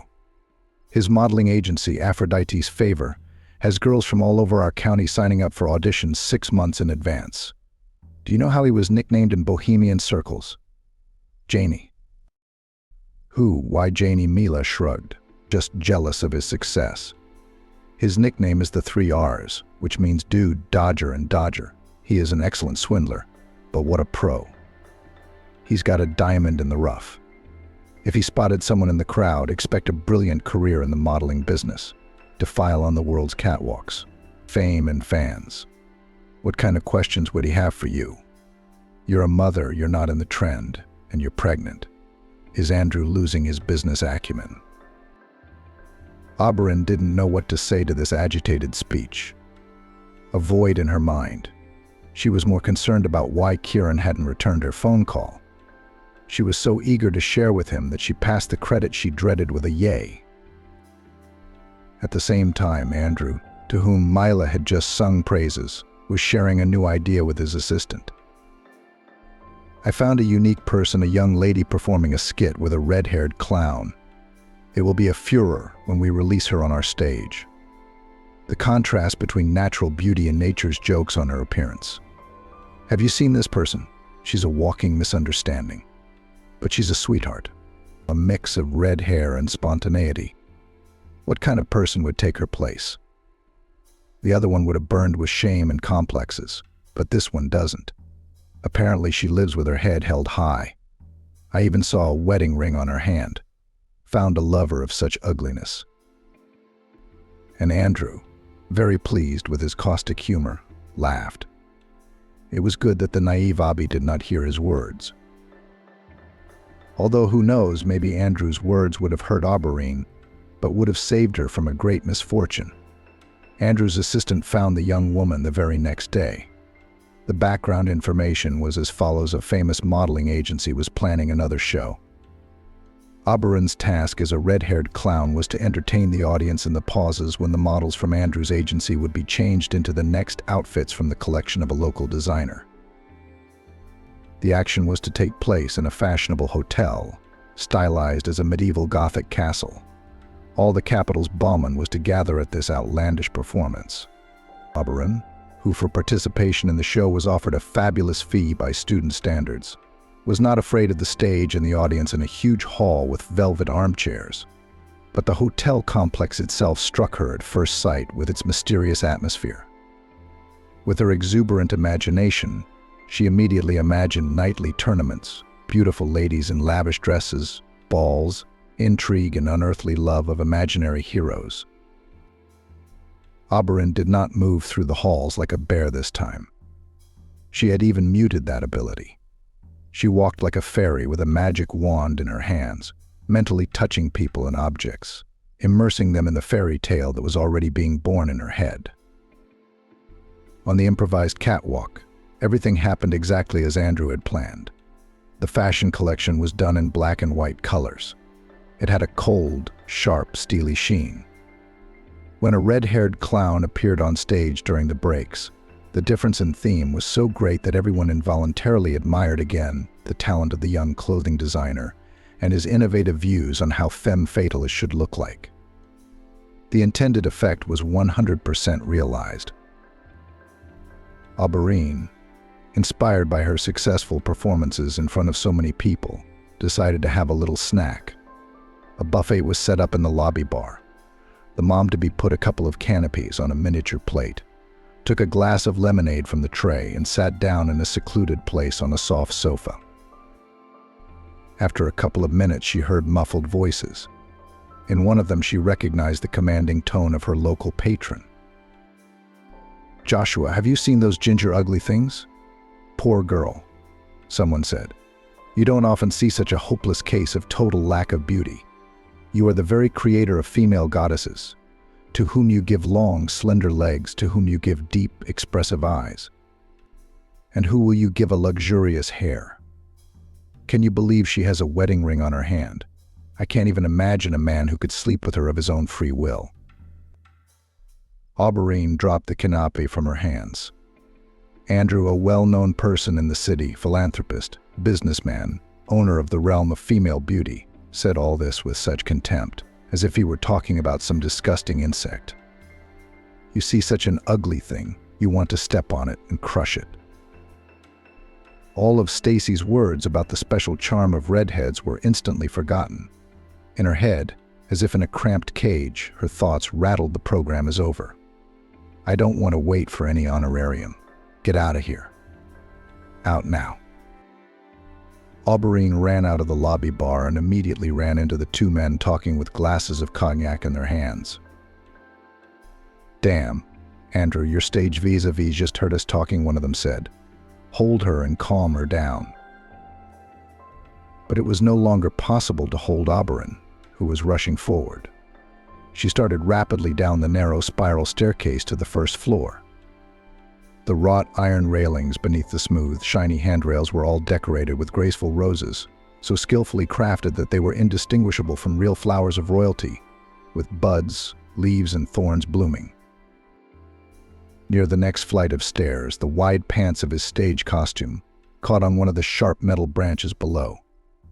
The red-haired clown was still running desperately downward, but the sturdy fabric was already caught on the metal.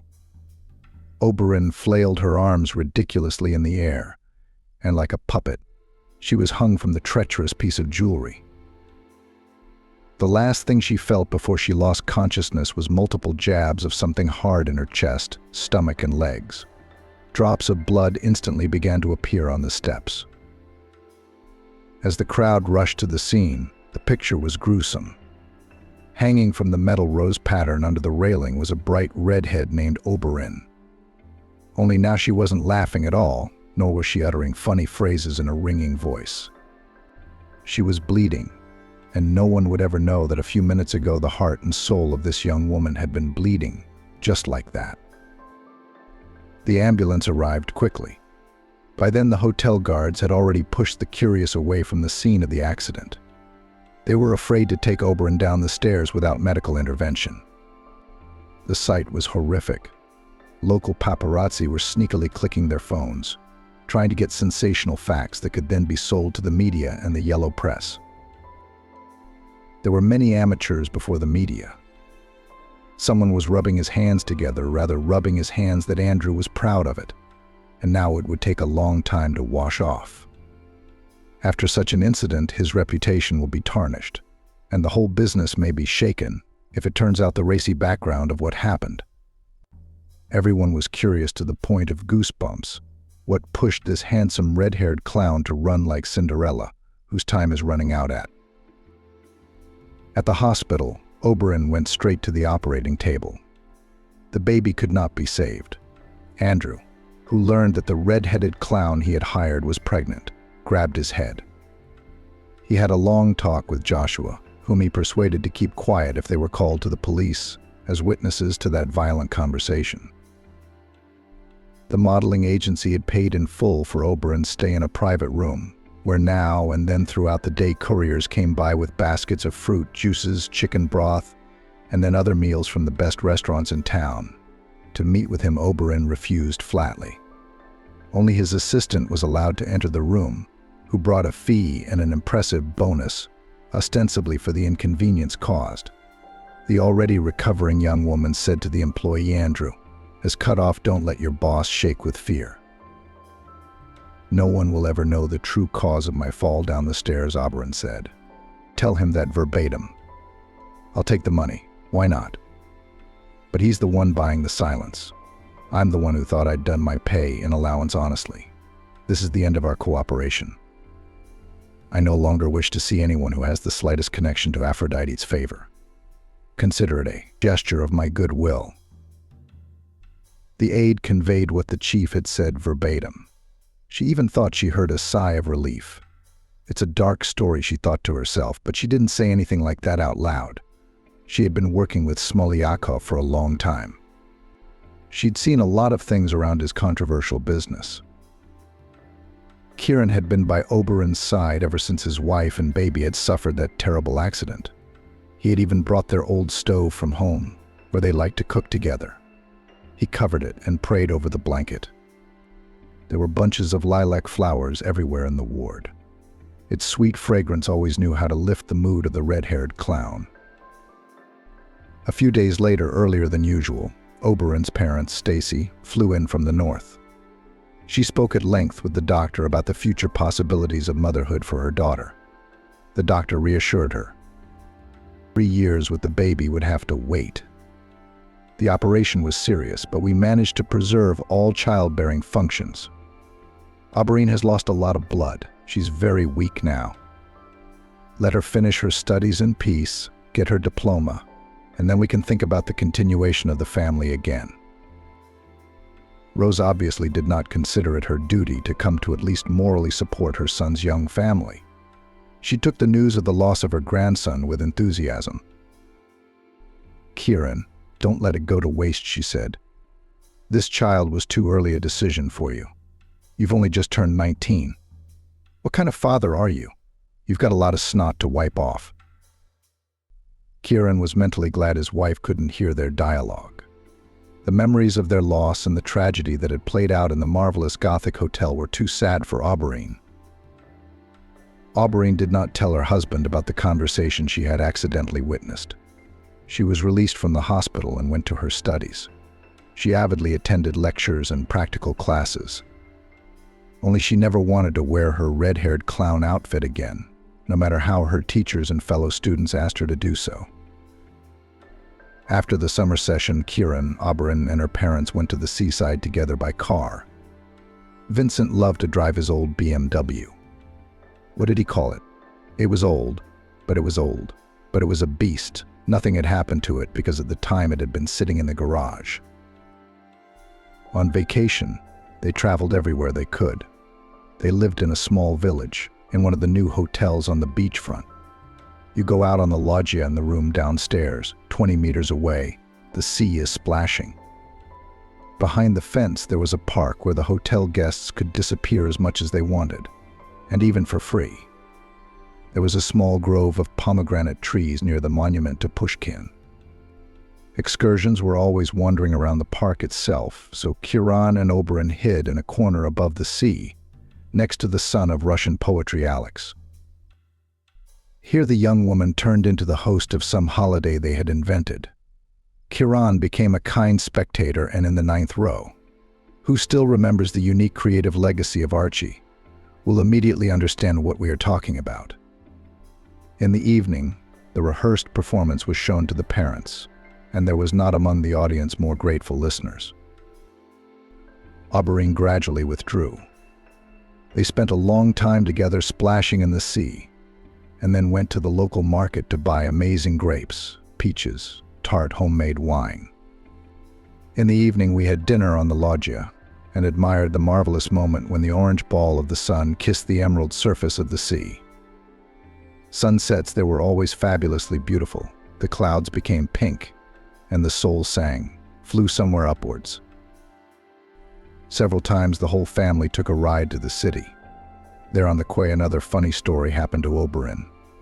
Rather intrusive photographer with some animal on his shoulder insistently stretched out his hands to the red-haired woman and shouted. The animal turned out to be a chinchilla, which at once tangibly pulled Auberine's finger, then posed in her arms like a model and did not want to let her go. The photographer, very surprised by the behavior of his assistant, thoughtfully said, "My Abby's instincts are impeccable. She recognizes good people with a pure heart from a mile away." The photographer didn't even understand why the family was laughing at first. Vincent eagerly explained, "You've just taken a picture of your namesakes, your Abby and our Auberine. I noticed from a distance." He and Kieran hugged their companions by the shoulders and they continued their walk along the picturesque promenade. This vacation was one of the most memorable events in Auberine's life. And then grief came to the house. Vincent's mother had died. She quietly went to heaven in her sleep. The empty apartment no longer smelled of freshly baked goods. Only the shelves of the pantry still held jars of cherry compote. True to tradition, the quiet, cultured grandmother Auberine had managed to prepare this summer season's favorite supplies. Folk wisdom says trouble doesn't come alone. It brings. The next 6 months after the death of Grandma, tragedy happened to the beautiful Rose Arnold. The accident was trivial. The actress did not want to part with high heels, even on winter boots. In a rare for the southern city period of ice, she slipped right on the tiny edge of the steps leading to the entrance. Rose took an unfortunate fall and broke her infamous femoral neck. Kieran had just turned in another winter session at the time. After his grandmother left, he and Janie had moved back into the apartment of Auber'ine's young parents. It had always seemed more familiar to them. And then, with a surprise from her mother, Auber'ine ran to the hospital to see Rose as if it were work. Her second mom turned out to be an extremely capricious woman. Kira Swan secretly left on the pretense of a touring emergency. It was as if she'd never been there. Kieran disappeared in the morning at the university, and then ran on the orders of his mother after the operation, which promised that she would be able to walk again after the injury. The ward and comforts were costly for the youth. Finally, after a couple months on hospital duty, all those expensive delicacies from the stores, morsels, specialty coffees, teas, and desserts, Rose Arnold was transported home with pomp, as if to the sound of an invisible orchestra, and settled on a disassembled sofa. Already on the way she sang Oberon, either an ode to her daughter or a romance about her love for her daughter-in-law, with a mute plea in her eyes not to abandon her in such trouble. Kieran and Oberon went to live with Rose Arnold. Just a year after that tragedy with the red-haired clown. Outside the window, the fragrant lilacs were blooming again. Oberon hoped that soon her mother-in-law would recover, and she and Kieran would live their old life again. A whole year passed in labor and care for Rose Arnold. The young woman rolled her grocery cart between the aisles at the supermarket and thought to herself, "Rose's mom loves cranberry morsels. We're just out of it, and I've got to find a tea bag of chrysanthemum. They say it lowers blood pressure when it's cold. With her fracture, we don't need hypertension coming out. It's all coming from nerves." I happy, carefree living with her son Kieran, and she, at her elegant age, does not need unnecessary troubles. Oberon's confidence has been boosted in recent months by a big change in her creative field. The breakthrough came unexpectedly. Once she was rushing home after classes at the university to quickly tell her husband what topic she got in her thesis, and almost knocked down some young woman. I turned around to apologize, and it turned out to be Polyakov's assistant who had brought her honorarium to the hospital. Abby wanted to get away. The memories associated with Aphrodite's favor were too painful, but that was not to be. Smolyakov's right hand grabbed her by the sleeve of her jacket and said, "You're just what I need. I was going to look for you. And here you yourself showed up." The woman smiled warmly and continued, "You've played a part in my career. It's up to you to clean up the mess." After the accident with the red-haired clown, I could no longer work with Andrew.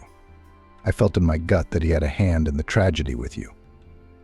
I've known his partner Joshua a long time, so it wasn't hard for me to get him to talk and find out the truth. I couldn't look at the chief without contempt after those revelations, and Adam was pretty famous in modeling circles. I quit under a plausible pretext. Soon I found a new place, cleaner, more decent. I'm now in charge of children's parties, running my own company. My business is booming. Now I myself need an assistant with a golden, untainted heart like yours. Let's try to work together. The clouds seemed to part and the sun shone brightly around her. She had always secretly dreamed of working with children. The younger generation would never discuss her appearance. They would just enjoy the show. For a new part-time job took up with great enthusiasm. Reprisals in the play with the participation of puppets, Rostovi marionettes, a collection of colorful decorations in the entertainment office on the initiatives Oberon not spared funds. All the more. All expenses quickly paid off, she continued to generate ideas. Only the request to return to the stage red-haired clown resolutely and uncompromisingly always rejected. She had almost no time for Kieran now. But he didn't take offense. He himself disappeared somewhere for days and evenings. He came home happy.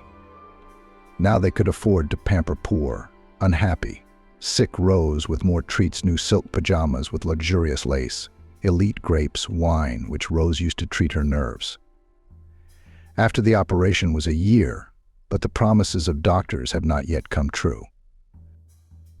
Rose Arnold did not leave the sofa, to which Janie all the time carried trays with the next wishes of her mother-in-law. The woman was clearly not suffering from a lack of appetite or requests. At the bus stop near her mother-in-law's house, Oberon saw a girl carrying fragrant lilac branches. The purple, fragrant flowers looked a little sad. They wanted to drink, to be in a moist environment. But passers-by were bustling past on their own. No one was going to buy lilacs. "How much do you want for spring happiness?" Oberon asked the young saleswoman with a smile. "How much would you give for a date with spring?" The girl cheerfully picked up the game. Oberon, who had just today received a fee for another series of birthdays, was generous, taking out a $1,000 bill from her purse. After thinking about it, she added a large Belgian chocolate bar. She was treated to it today by one of the moms of the kids who were guests at the children's party. The girl did not break down and gladly took both gifts. She tried to give Oberon the whole set of obviously barbarously broken lilac branches. The woman gave the young flower seller another warm smile and gave her a final pep talk. Soon people will start coming back from the day shift. A lot of people like lilacs. You'll sell all you can get in no time. And I'll have enough for this many branches. Good luck, my friend. The rest of the way to the apartment, Oberon kept bringing lilacs to her nose. Her snub nose greedily inhaled the sense of spring's awakening to life. How fortunate that today's holiday had been moved 2 hours earlier. She was able to free herself at an unscheduled time. Now she would put the dough for the cookies of her grandmother's famous delicious scones. She'll probably have time to boil some borscht too. She hadn't spoiled Kiran with a home-cooked meal in a long time. Both of them had no time. They sat on half-finished products. Only Rose Arnoldovna, who had been ill for a long time, drank fresh, strong broths. She's a sick person. She's supposed to be on the payroll. I tried to open the door to the apartment quietly. Her mother-in-law liked to take a nap during the day. Why bother her? On the threshold, she froze when she heard the ringing voice of her second mother, not pitiful as usual. Bella, my dear friend. That's me. All on the main roles in the theater did not take. But in vain in me died a great actress. For 6 months I've been playing that nasty Oberon by the nose, and she doesn't know a thing. Oberon turned into a mute question. Guess what? Rose Arnold was on the phone with her pal, a makeup artist from their theater, a talented actress. You know we paid for the surgery back then. Well, I'm back on my feet, but I can only walk around the apartment with a stick. And that's only when I'm home alone. Oberon, although my sister-in-law is easygoing. I just got a job. I'm about to graduate. Hunt will be looking after me so diligently. Even then, she continued, flicking her lighter and lighting another cigarette. Oh, how good it is that this is not a crypt. Red-haired Berzina didn't give me a grandchild then. As I imagine that now there would be one more of the same ugly redhead walking around the apartment, my heart would go straight down. How my Kiran started earning good money. Wouldn't you recognize him? He's grown up. He's handsome. It's not the kind of woman who should be his date now. Oh, you don't know our big news yet.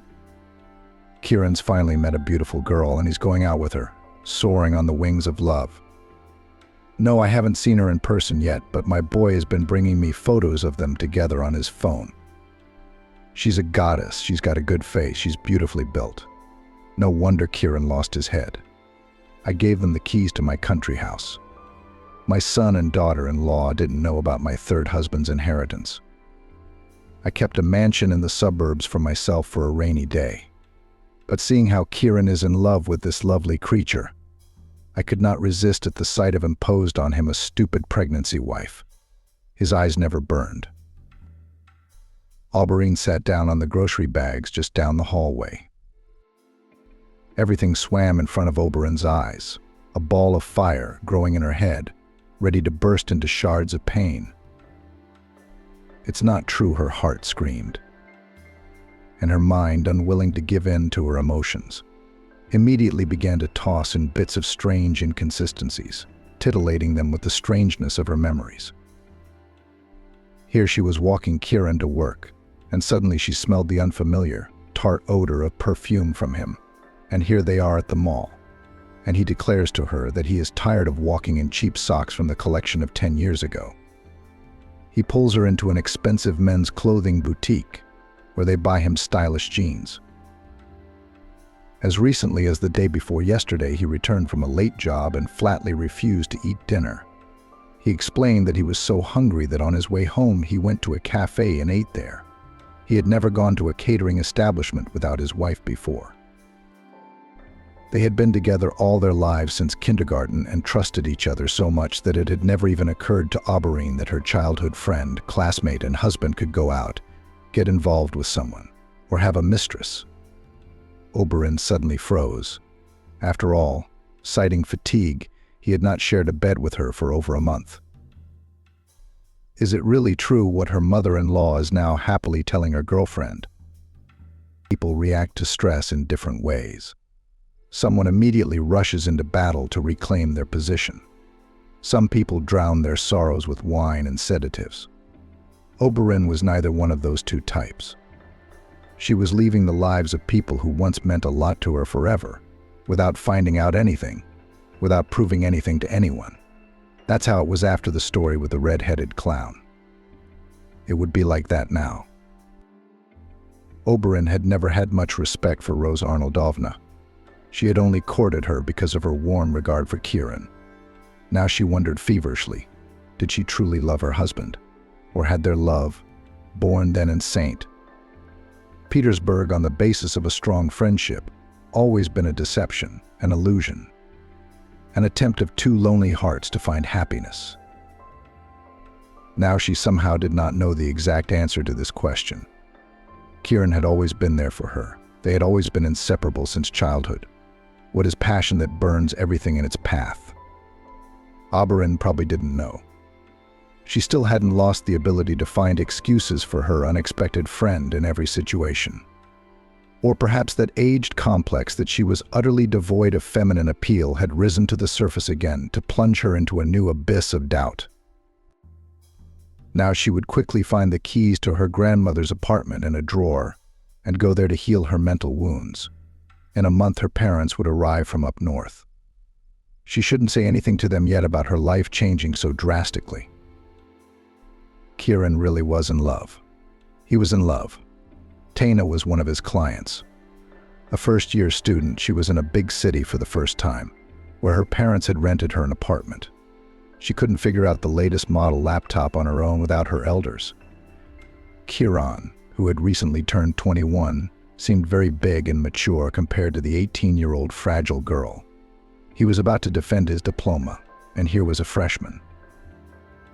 While he was dealing with her machine, she brewed him a wonderful coffee, made a mountain of delicious sandwiches, and all the while she was seen hovering around him like a light bird of paradise in her colorful kimono. His Oberyn always walked like a cute, leering bear. Taina flew around the room gracefully, enchantingly. Impressed with his new client's appearance, Kieran asked to visit the next day to see if his lovely apprentice had mastered everything. Taina looked at him with wide-open, admiring eyes, the color of blue topazes, aquamarines and sapphires at the same time. Taina's parents are farmers, but they did not let their daughter close to the quiet farm, even though she lived in the countryside. In everyday life, except for potatoes or fried eggs, were not financially strapped. She ordered food in cafes or bought it on the way to the institute after classes. Taina was dressed with a needle, everything new, fashionable, stylish. She stood firmly on her feet.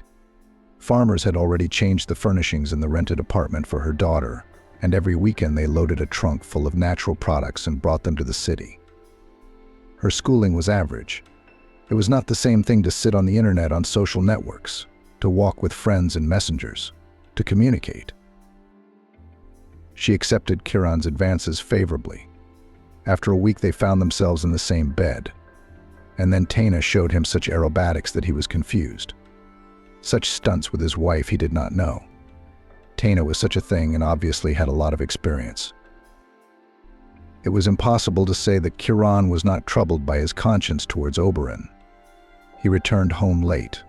A satisfied Rose Arnold had clearly been fed, sitting almost happily by the television, occasionally snacking on candy or tobacco smoke.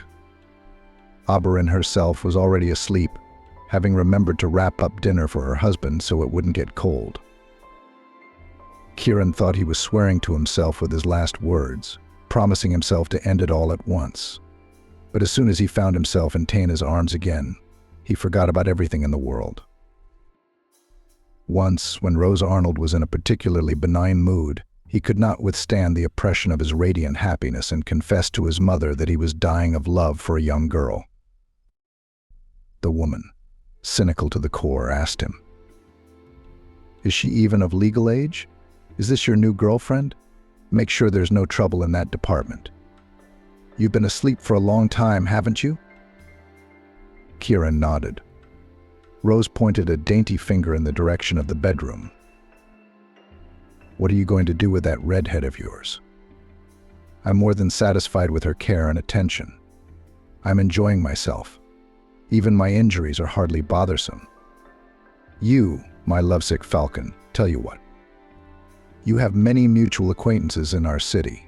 Even you with your mistress your wife did not tell you.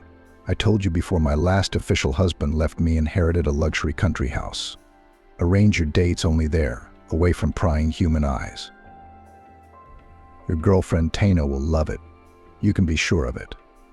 And it's only an hour's drive from town. There's a woman looking after the house now. I'll arrange for her to stay on as au pair. And I'll keep Oberyn with me for as long as possible. Do you understand me? Rose Arnold was wildly delighted with the country estate. She was still a very young and unsophisticated woman. Such luxury only seen in the movies. The actress hid this cozy nest from strangers and her friends, many years often under the pretext of departure on tour spent on the fazenda, as she called his country mansion, time with another hardy friend. Yes, even these temporary men did not admit that this expensive real estate belongs to her. Such a tidbit could turn any seemingly in love man into a real Alfonso, hunting for the treasures of an aging beauty. Oberyn naturally had no idea of such an Alibaba cave of comfort either, nor had Kieran previously known of it.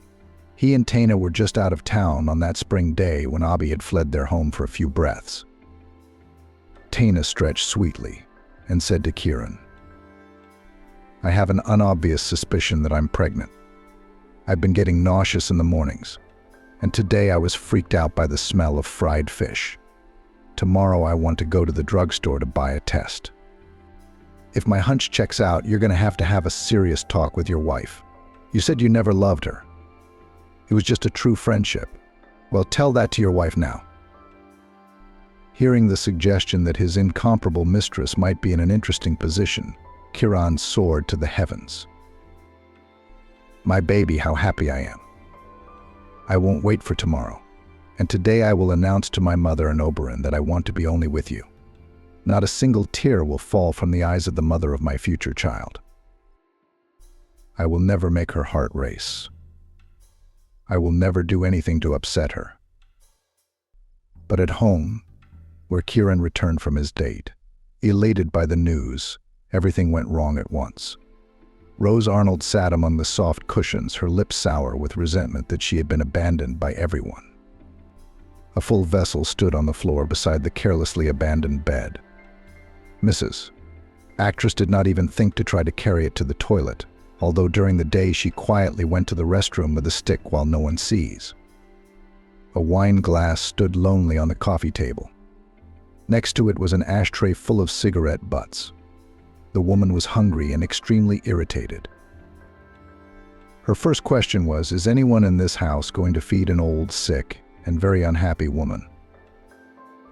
Looking around the apartment, Kieran realized that Oberyn hadn't been home after work. There were bags of groceries standing orphaned in the hallway.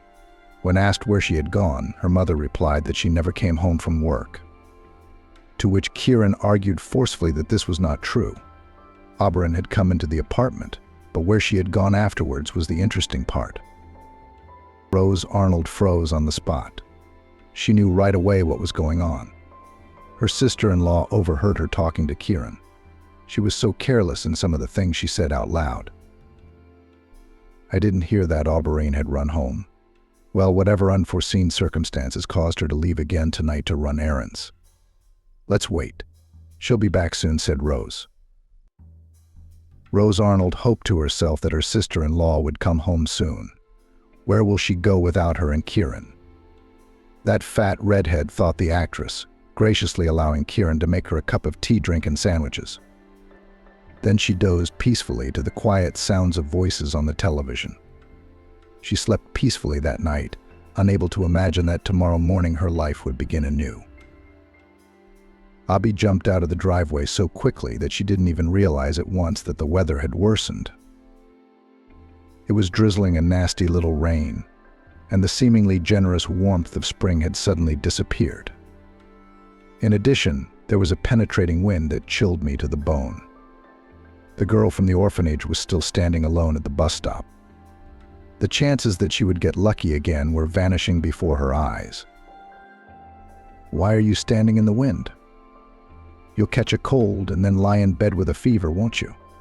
stopped the woman near the girl. "And who needs me? That with a fever, that without it," calmly answered her lilac lover. And from this point, be more specific, grabbed her by the hand, Oberon, and dragged her behind her. "Let me in. How insistent are you?" The girl fought back weakly, trying to wrestle her already numb arm from Abby. "Everyone in our orphanage is abandoned. Everyone is abandoned. Everyone's parents don't want them. Why should strangers pay attention to us?" At first, Abby stopped like a dummy. Then she realized there was no food for the two of them at Granny's house. Her old things, whatever they had, would be there. It's enough to get by for a while, but money's tight. We have to go to the supermarket again. We'll figure out who's needed and who's not needed later. In the meantime, come and visit me. Don't worry, I won't hurt you," she grumbled. "What's your name? Woe is me." "I am Esmeralda," said the girl. "And I am 12 years old." 12? Abby looked at her puny figure doubtfully. "I wouldn't give you more than 8. It was the sickness that wore me out," she explained easily. "That's what my mother used to say until she gave me up." A new tangle of questions began to form in Abby's mind. It was a good thing they were already approaching the store. Otherwise, she felt the strength to digest her emotions begin to run out. In the warm room, they picked up everything they could fit in the cart. Pears were already $0.05 each, and Abby kept stacking and stacking bags of fruit. Marmalade, large pineapple, oranges, grapes, bananas. Smoked sausage, some kind of uncomplicated cheese, milk, butter, sour cream flew indiscriminately next. They completed the still life in the cart: buns, pastries, fresh vegetables, pasta, and cereals. "Do you respect cheesecakes and semolina?" Oberon asked the girl with interest. "I am not capable of serious culinary feats." "I'm already independent. I can cook anything: potatoes, eggs, sausages, or wieners," Esmeralda replied. But at home they sorted out their purchases, and Abby was glad in her heart that she had kept the habit of not turning off the refrigerator. It came in handy now. They needed electricity. Dinner was a quick 4-handed meal. At the table, Esme explained to Abby what her words about the orphanage had meant. "America has many sick children with rare diseases. Treatment is most often beyond the means of their parents. But many dads and moms fight their little ones to the end. Not all of them. There is a layer that over time loses patience, does not see the prospects, tired. Doesn't believe it can ever end. They come in and file a parental rights waiver for people like me. I've been treated pretty well. I could live many more years on specialized medication. But my mom wouldn't even inquire about the cost. She said, 'No, Esme, I can't stand to see you suffer any longer. All these procedures, endless injections. My heart bleeds. You're so thin, so pale. I'll leave you here at the boarding school, and I'll go home to the village. The farm is unattended there. I had to give up chickens, cows, and goats. I'll show you at home. Mother bought a lot of treats that day. There were enough treats for all the wards. But she forgot to say that she had signed a waiver for me. Her daughter don't think badly of her. She's good, only weak in our therapeutic boarding school. Such cases are common.' No one is surprised. Recently, Alex was abandoned. He's not used to it yet. We have a lot of lilacs around the building. The gardener's happy to see them. If we cut off the extra branches, it still has to be cut every year, and he doesn't have time to do it everywhere. So Alex, he's my friend," said Esmeralda. "We've been around each other for a year now.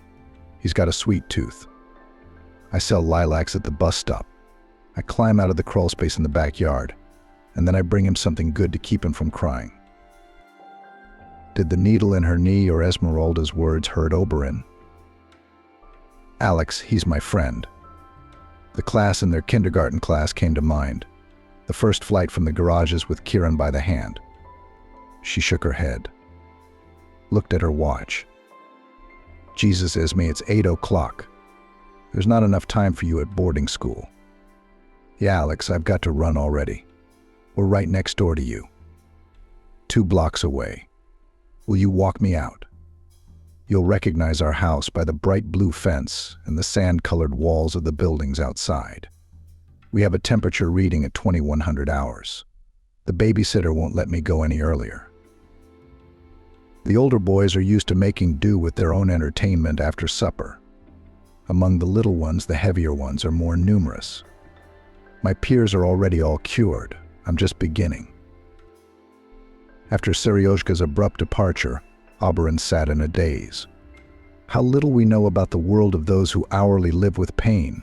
Calmly put his hand under the drip, has long been not afraid of injections, knowing that they will bring relief. She has repeatedly seen on TV how they announce the collection of money for the treatment of another seriously ill baby. Even a couple of times she has sent money in change to the specified account. We all feel that the trouble is somewhere out there, far away, not us, she said.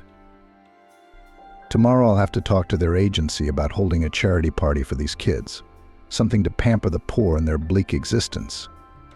And she also thought about the fact that parents who abandoned a child alone with a disease are traitors. There is no forgiveness for them. Misunderstanding. Meanwhile, Kieran puzzled over where Oberon could have gone.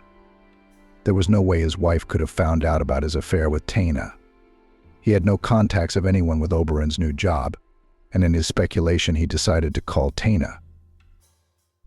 Kodak, have you decided to let me know that you've already talked to your wife about us? His favorite Rose asked him at once. And what was her reaction? She's as good as gone through the ground, Kieran answered her. Oh, and where will your redhead go? I'm sorry, she's not a beast at all. Who needs her? Rose pouted her lips. Taina, keep me posted. It's time for me to wash my hair. The girls will be in soon. A fellow student has the sniffles and we were going clubbing tonight, Kieran said. He blew his nose into his eye in the night and then pulled his jacket on. It was still raining outside, so he went looking for Oberon. Started, of course, at Oberon's parents' apartment. Maybe his wife had an urgent need to go there for some reason, and she was late with her business. A faint light was clearly visible behind the light curtain in the kitchen, despite this late hour. It took Kieran a couple of seconds to get to the 3rd floor. At his call, Janie opened the door at once. Don't bother, Kieran, you're not going in the house. What's wrong? Oberon? You're not yourself, Kieran tried to insist on his husband's rights. Come on. I don't want to make a scene humiliating you and me to keep at least the good things that have bound us together for years. I accidentally found out about your love for another woman. Well, that happens. People drift apart in life. Let's do it in a civilized manner. Kieran, for the first time in his life, didn't know what to say to his wife, his battle buddy.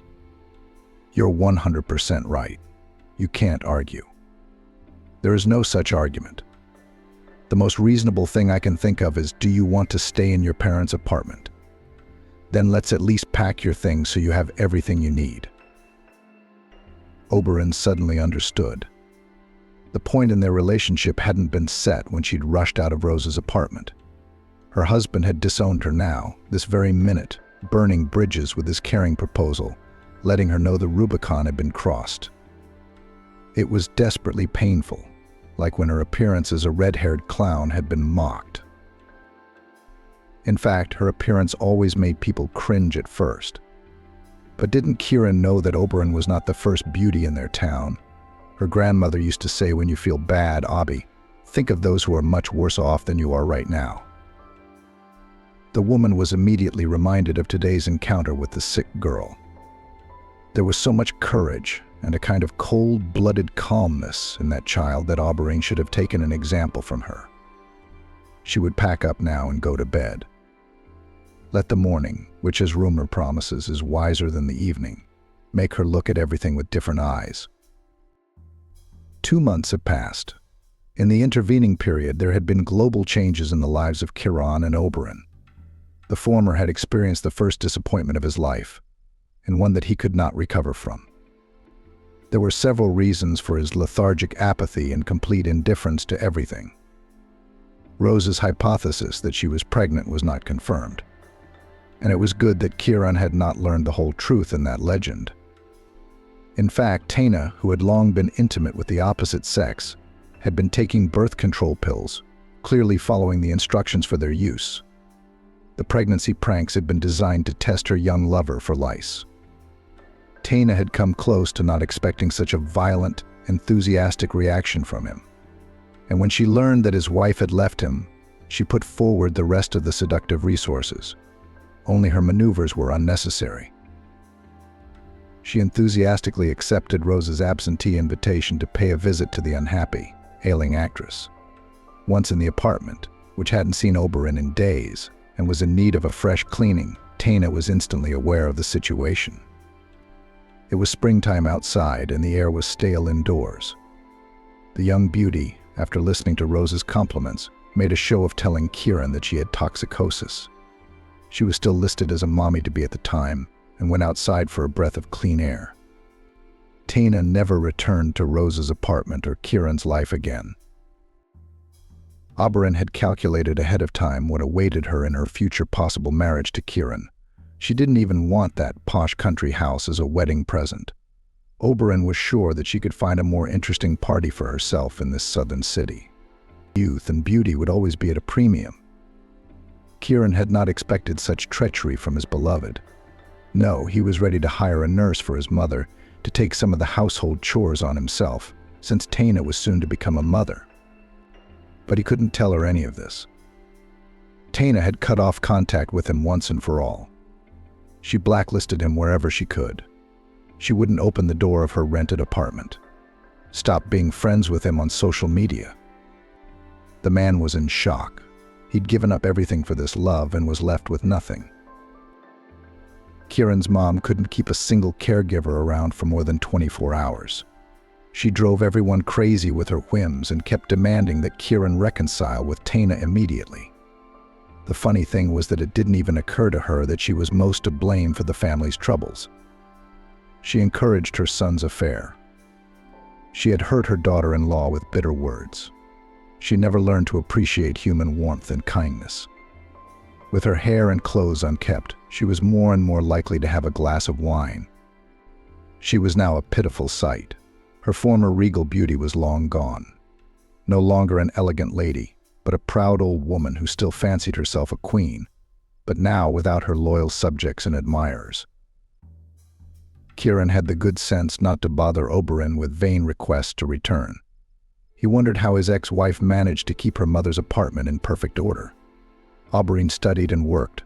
She'd gotten her diploma with honors. In her agency, she was known as an indispensable employee. Lately, she'd been seen several times in the company of Matthew, the electrician. Their friendship began unexpectedly with an unfortunate accident during a children's party. It was the hottest time of the year. Summer had just passed its second half. The thermometer was already afraid of heights, approaching the mark of plus 40 degrees Celsius. Split systems tiredly drove cool air in the hall for festive celebrations. On that July day, as the biggest joke, the clients had booked a themed party for their daughter based on Andersen's fairy tale, The Snow Queen. The highlight of the party was to be the outlandish ice cream cake still waiting in the freezer. After playing around pretending to be a cotton candy snowdrift, the evening's host, Oberon, realized that something had gone wrong. The heel of her sandals had gotten stuck in an unknown gap in the wooden floor. For the third time, the children walked in a joyful round dance around Gerda and Kai, who had found each other. Next came the transition to the feasting room, where drinks and desserts awaited. Matthew, who had been watching the dress rehearsal before, assessed the situation in a flash. The ex-military man, who had excellent physical fitness, a real giant with hard, as if carved out of stone features, picked up Oberyn in his arms deftly pulled her feet out of her sandals, and as if nothing had happened, brought and sat her at the table with the children to the applause of the audience. "Matthew, help me out," she smiled warmly at him. I was at a loss. I didn't know what to do. "It's a pleasure to carry such a wonderful woman in your arms."